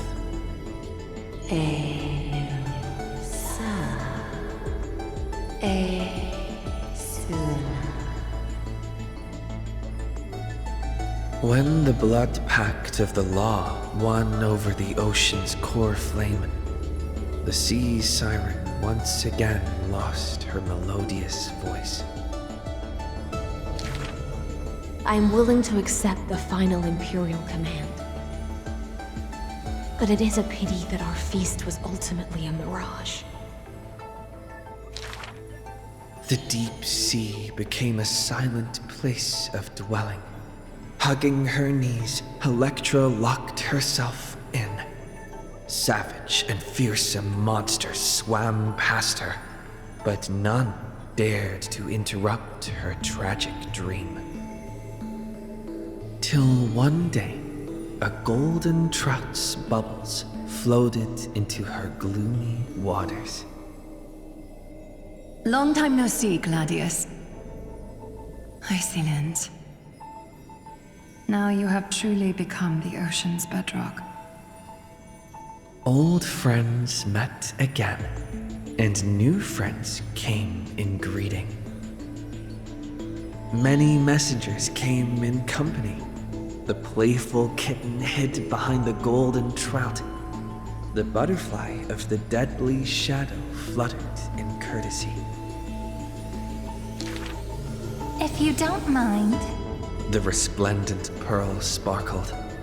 we hope you can regain your strength and sing for the world once again.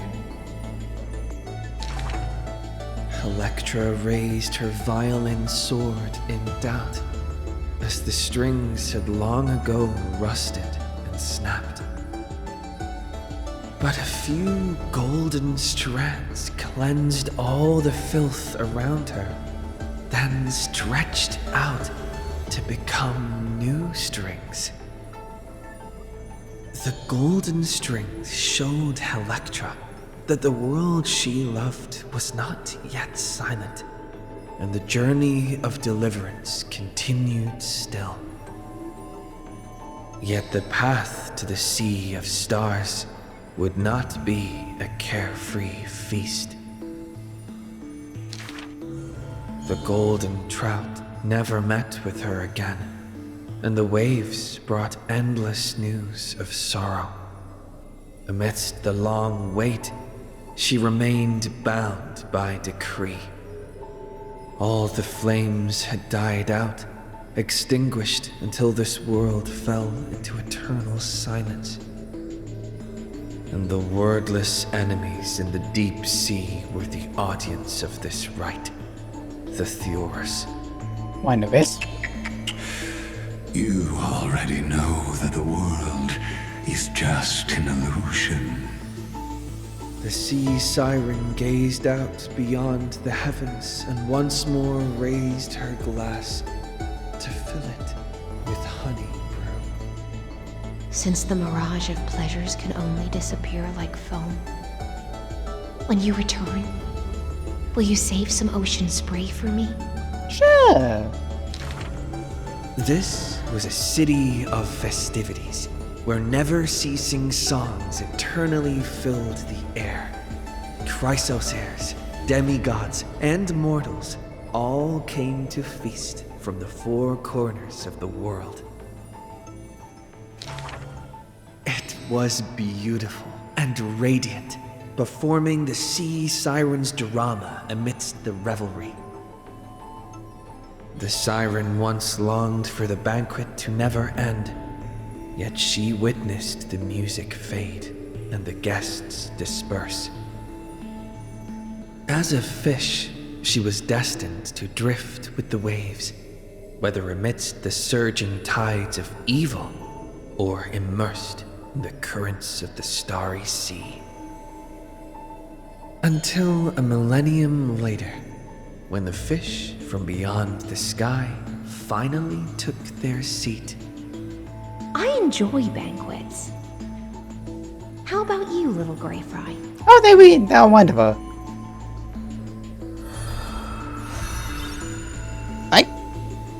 This experience will count a whole lot more than what we just showed. Even though she was really cool for this, but god damn.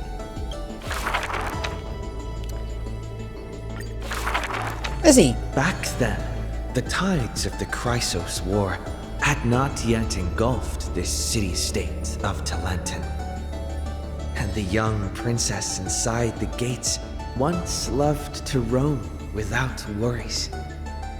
She snuck into forbidden grounds while the servants were away, but was shocked by what she saw on that day. A chessboard, a stack of pieces, and a strange woman. The board dissected by daylight and shadow, the pieces polished from rough stones uneven. Fancy a game? If you are my match, then I'll call you my friend. The stranger's voice was husky and coarse. If you can beat me, then I'll call you my teacher. The princess proudly retorted. Despite the bravado, the princess had never touched chess. The defeat made her study in earnest, acknowledging the other as a teacher. Well, first she learned the knights, bishops, rooks, and queen. Then how to defend, attack, capture, and checkmate. I have learned all there is to learn. Barely out of childhood, the princess raced into games of chess. Those who looked down on her faced many losses. Those who glorified themselves forfeited in a mess. At her prime, none could rival her at all. But she still recalled what the stranger said. My origins bring dark omens, so never tell others where your teacher is from. Then, the waves of the Chrysos War washed over the world. The Achaemons welcomed a ruler. She was deemed Imperator and loved to play chess with herself. She regarded all things as pieces, whether Chrysos heirs or Titans magnificent. Before every god-slaying campaign, she thought of the stranger from her childhood, as if that woman had always lived in her mind. Isn't it lonely to play chess against yourself? The princess did not understand at the time. But now, she who bore the crown finally realized. The flame chase's beginning was like fuel being tossed onto the fire, and in the unending road of marching banners and war cries, she finally had the time to meditate. There were often jesters behind the king, curious about her past in her old city lost to time. One claimed the Imperator was cruel, executing her own teacher. Another stated the Imperator was biased, learning from an enemy hostage. Many such rumors abounded, with no origin found. No matter. That was indeed the criminal sentence I read out. The Imperator stated evenly, My teacher was an enemy hostage whom my elders had imprisoned. Her state betrayed our alliance and must be executed according to law. But she taught me chess, so why can't I chisel the word teacher on her tombstone now? When the princess personally cleaned up the possessions of the dead, she caught sight of an incomplete game on the ground. The stranger's hoarse chuckle still echoed in her ear, laughing at the eternal fate of imprisonment, and at how the one facing her was the princess of the enemy. Is this your final game for me, my teacher? The princess imagined the end game over and over. Even when she took the imperial crown, she still dreamt of the black and white board. The concealed truth suddenly dawned on her during a more difficult contest in the future. An unfinished game might be the opponent's lifelong barrier.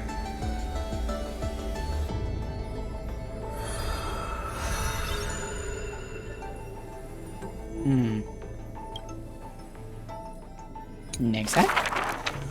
The Imperator's army stormed into the northern states for the first time, passing through city gates scorched by war. Another tyrant still! So exclaimed the angry child. The rock tossed from up high hit the girl's crown. The crowd shrieked and retreated, fearful of a ruler's flames of fury. The girl reached out, not to straighten the crown on her head, but to help up the child shivering in dread.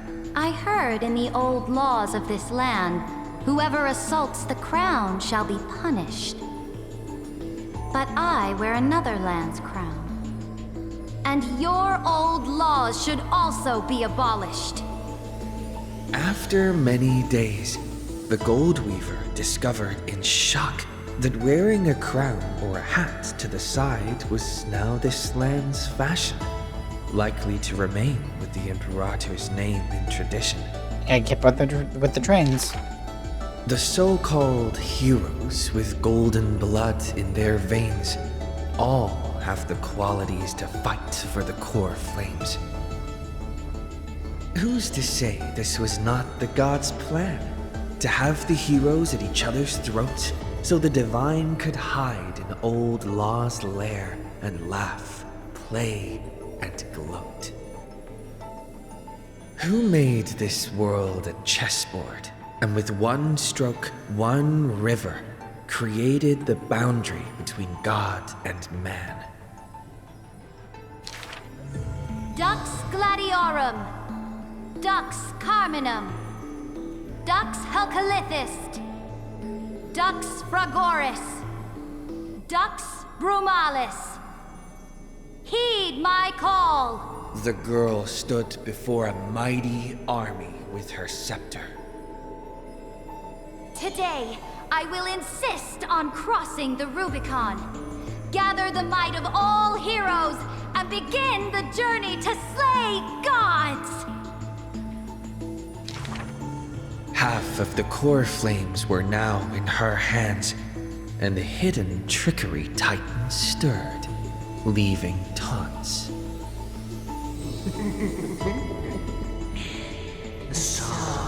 For time, beauty, and wits, otherwise you won't be able to catch me. The Imperator summoned the heroes to discuss, finally stopping after much hesitation. As they had already pinned down the bones of Earth's beast, they let that thief live for a bit longer in bliss. The warrior of the fractured blade laughed boldly. Our sovereign is good at open strategies and struggles with trickery. But where is that live fish? The Imperator replied with a chuckle. Her? She probably disliked the scent of cats and submerged herself in the baths. The years spent with her dukes didn't seem too far distant. Yet only after the end of many wars did the heroes discover how the Imperator's form walked more and more alone. The road of a ruler is a lonely one. One day, we'll only be able to see her retreating form. The Swordmaster of Singing Waves was worried too. When all others had departed in intoxication, the two of them gazed into each other's eyes, towards torrents deeper than their fates, and sank into profound silence. Drink one more cup with me, my dear follower. In the end, the Imperator first broke the silence. When compared to the taste of salt and blood, I sometimes miss your ambrosia. About the destruction soon to be born and the eternally occurring extrapolation, the Anti-Catherans spoke of all this in words unceasing. So this is the old world I must fight against. The girl's expression bore no sorrow or tragedy. Instead, she looked more solemn and ready than ever. Whoever stated that two kings could not meet face to face in chess? I am the sovereign of Akama. I once faced the gods. So what do I have to fear about the laws hanging behind such gods? I will chop up the old laws and let them be firewood for the new. No matter the cost. That was the Imperator's lifelong conviction. Never changed, always persistent.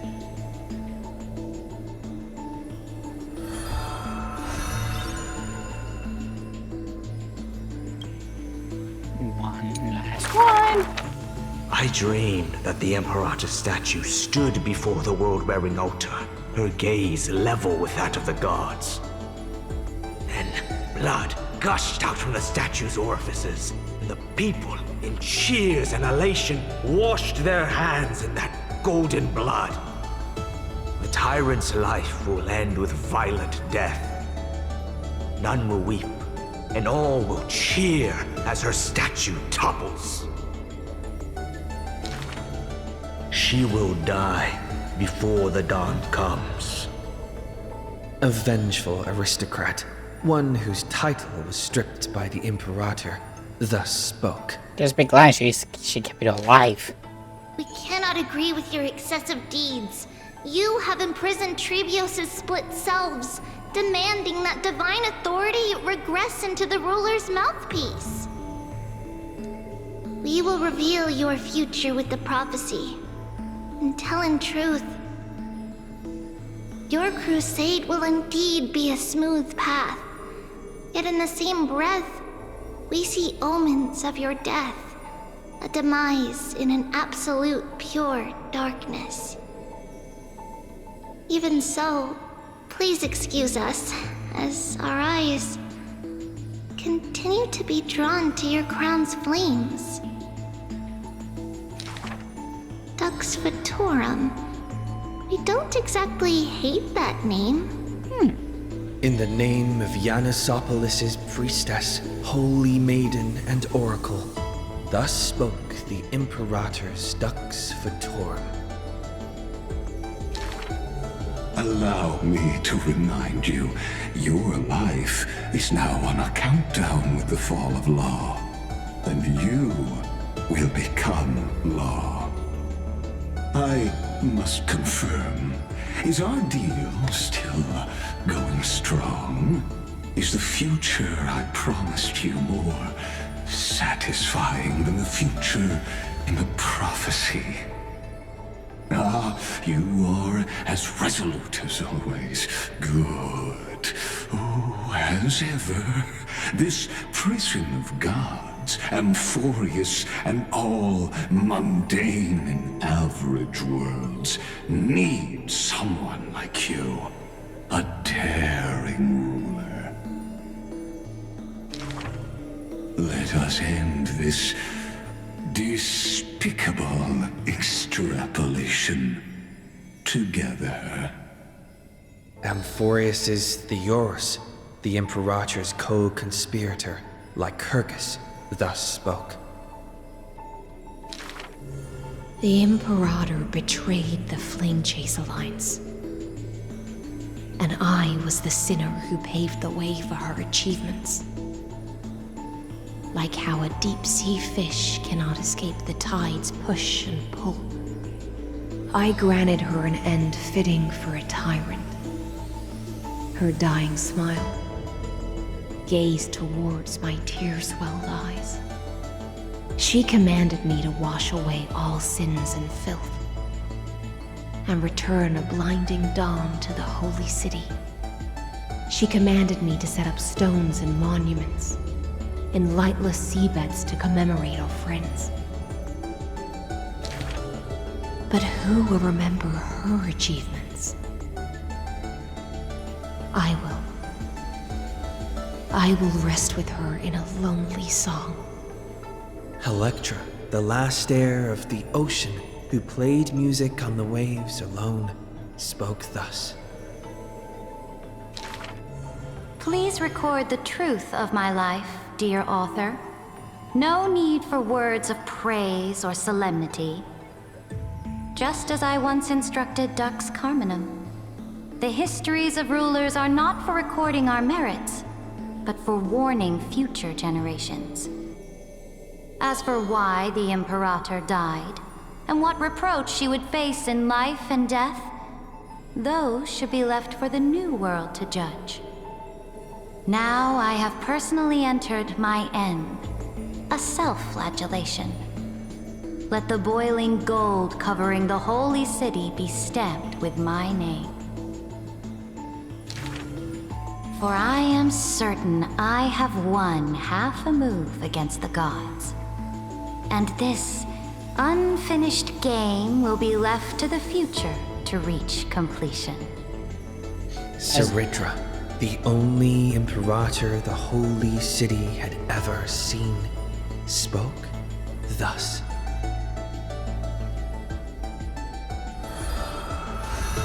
Not so much as Hyacinth's, but not bad. And that's all of them for the Golden Mummy. Whichever this guy's name is. Look, you have the rest for the two. I do. 5,000 EX. Here we go. One left. Okay, so 1, 2, 3, 6, 8 left. So 60. 20 times 5, yeah. About. Anna and Extras, Aglaia, Maddie, Castrius, Cypher, Tribby, Cedra, those two, and Hansen. How nice. Pretty much just want to get that out of the way and did not know it was going to be that long. But I do have to say, I really enjoy the story. I really do enjoy it. Like, there was some parts where I'm like, how long is this going to take us to put a question? And I'm over here like, okay, can we find sometime in this century? I will walk like, to the end with all your will. The bad news is, like, it does take a while for fights to actually become a thing. I will walk to the end with all your wills, no matter the cost. And I do have to admit that in the beginning of like this whole patch, there were a lot of like really interesting fights with Strife, like Castrix, Pollux. Like there were some interesting fights throughout the whole to the end. Battle. And like it's at this point, but I'm over here like this whole section, like this whole Gradios has taken a lot like, it's one thing for story to continue. It's another thing when it can constantly pulls the rug under you and say like, it keeps doing that. Like, it's not bad, but jeez, like, yeah, it's fucking like it's annoying. What is it? Like after the last patch when it pulls out the rug, you pull out another rug. Okay, My childhood musings, huh? So naive. I do believe the next patch is the final story patch, which for 6 whole patches, that's a lot. 4 is already a lot, or like 4 is probably the maximum. And in Pentagon, it was all the way to 3, I think.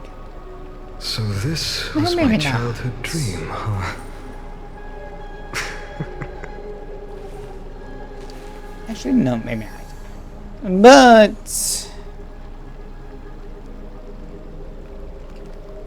like, it's not by any means of a stretch.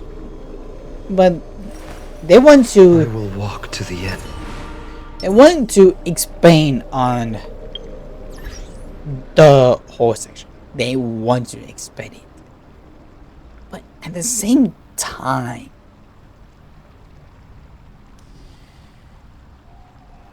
like, it does give out the characters' details and all of them, but with something like this, or like when it's like a constant loop of cycles, like I said, I don't know. Honestly, I don't really know. It is still a really good idea, and like it's still a good story. It's just, I feel like there's some parts missing. Am I a good storyteller? God no. Maybe I am, I just don't know. But with that being said, let's find someone to raid today. And if you guys have anyone you want me to raid, please speak now or forever hold your peace. But yeah, I did enjoy it. I did really enjoy it. Like, yeah, it was long, but it was long in the sense that, like, it was a good long. And now I'm just what?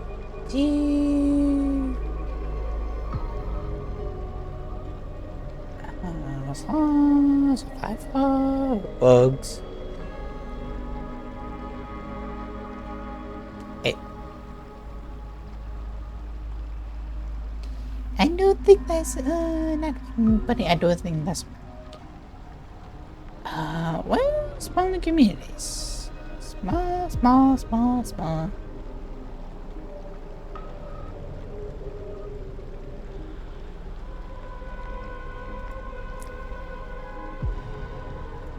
Let's see.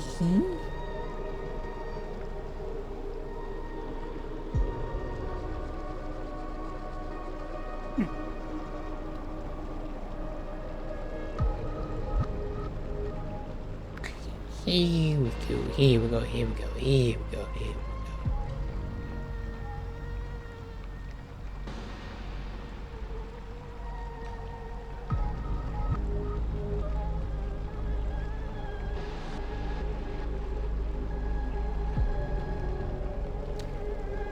How about we raid? How about we raid Hoshi Blaze? Who's gonna play with Whether We Waves? And that's alright with everyone?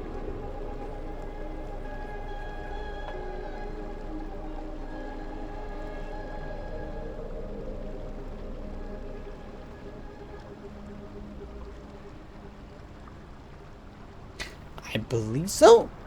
But yeah, I really did enjoy it. Like you had this.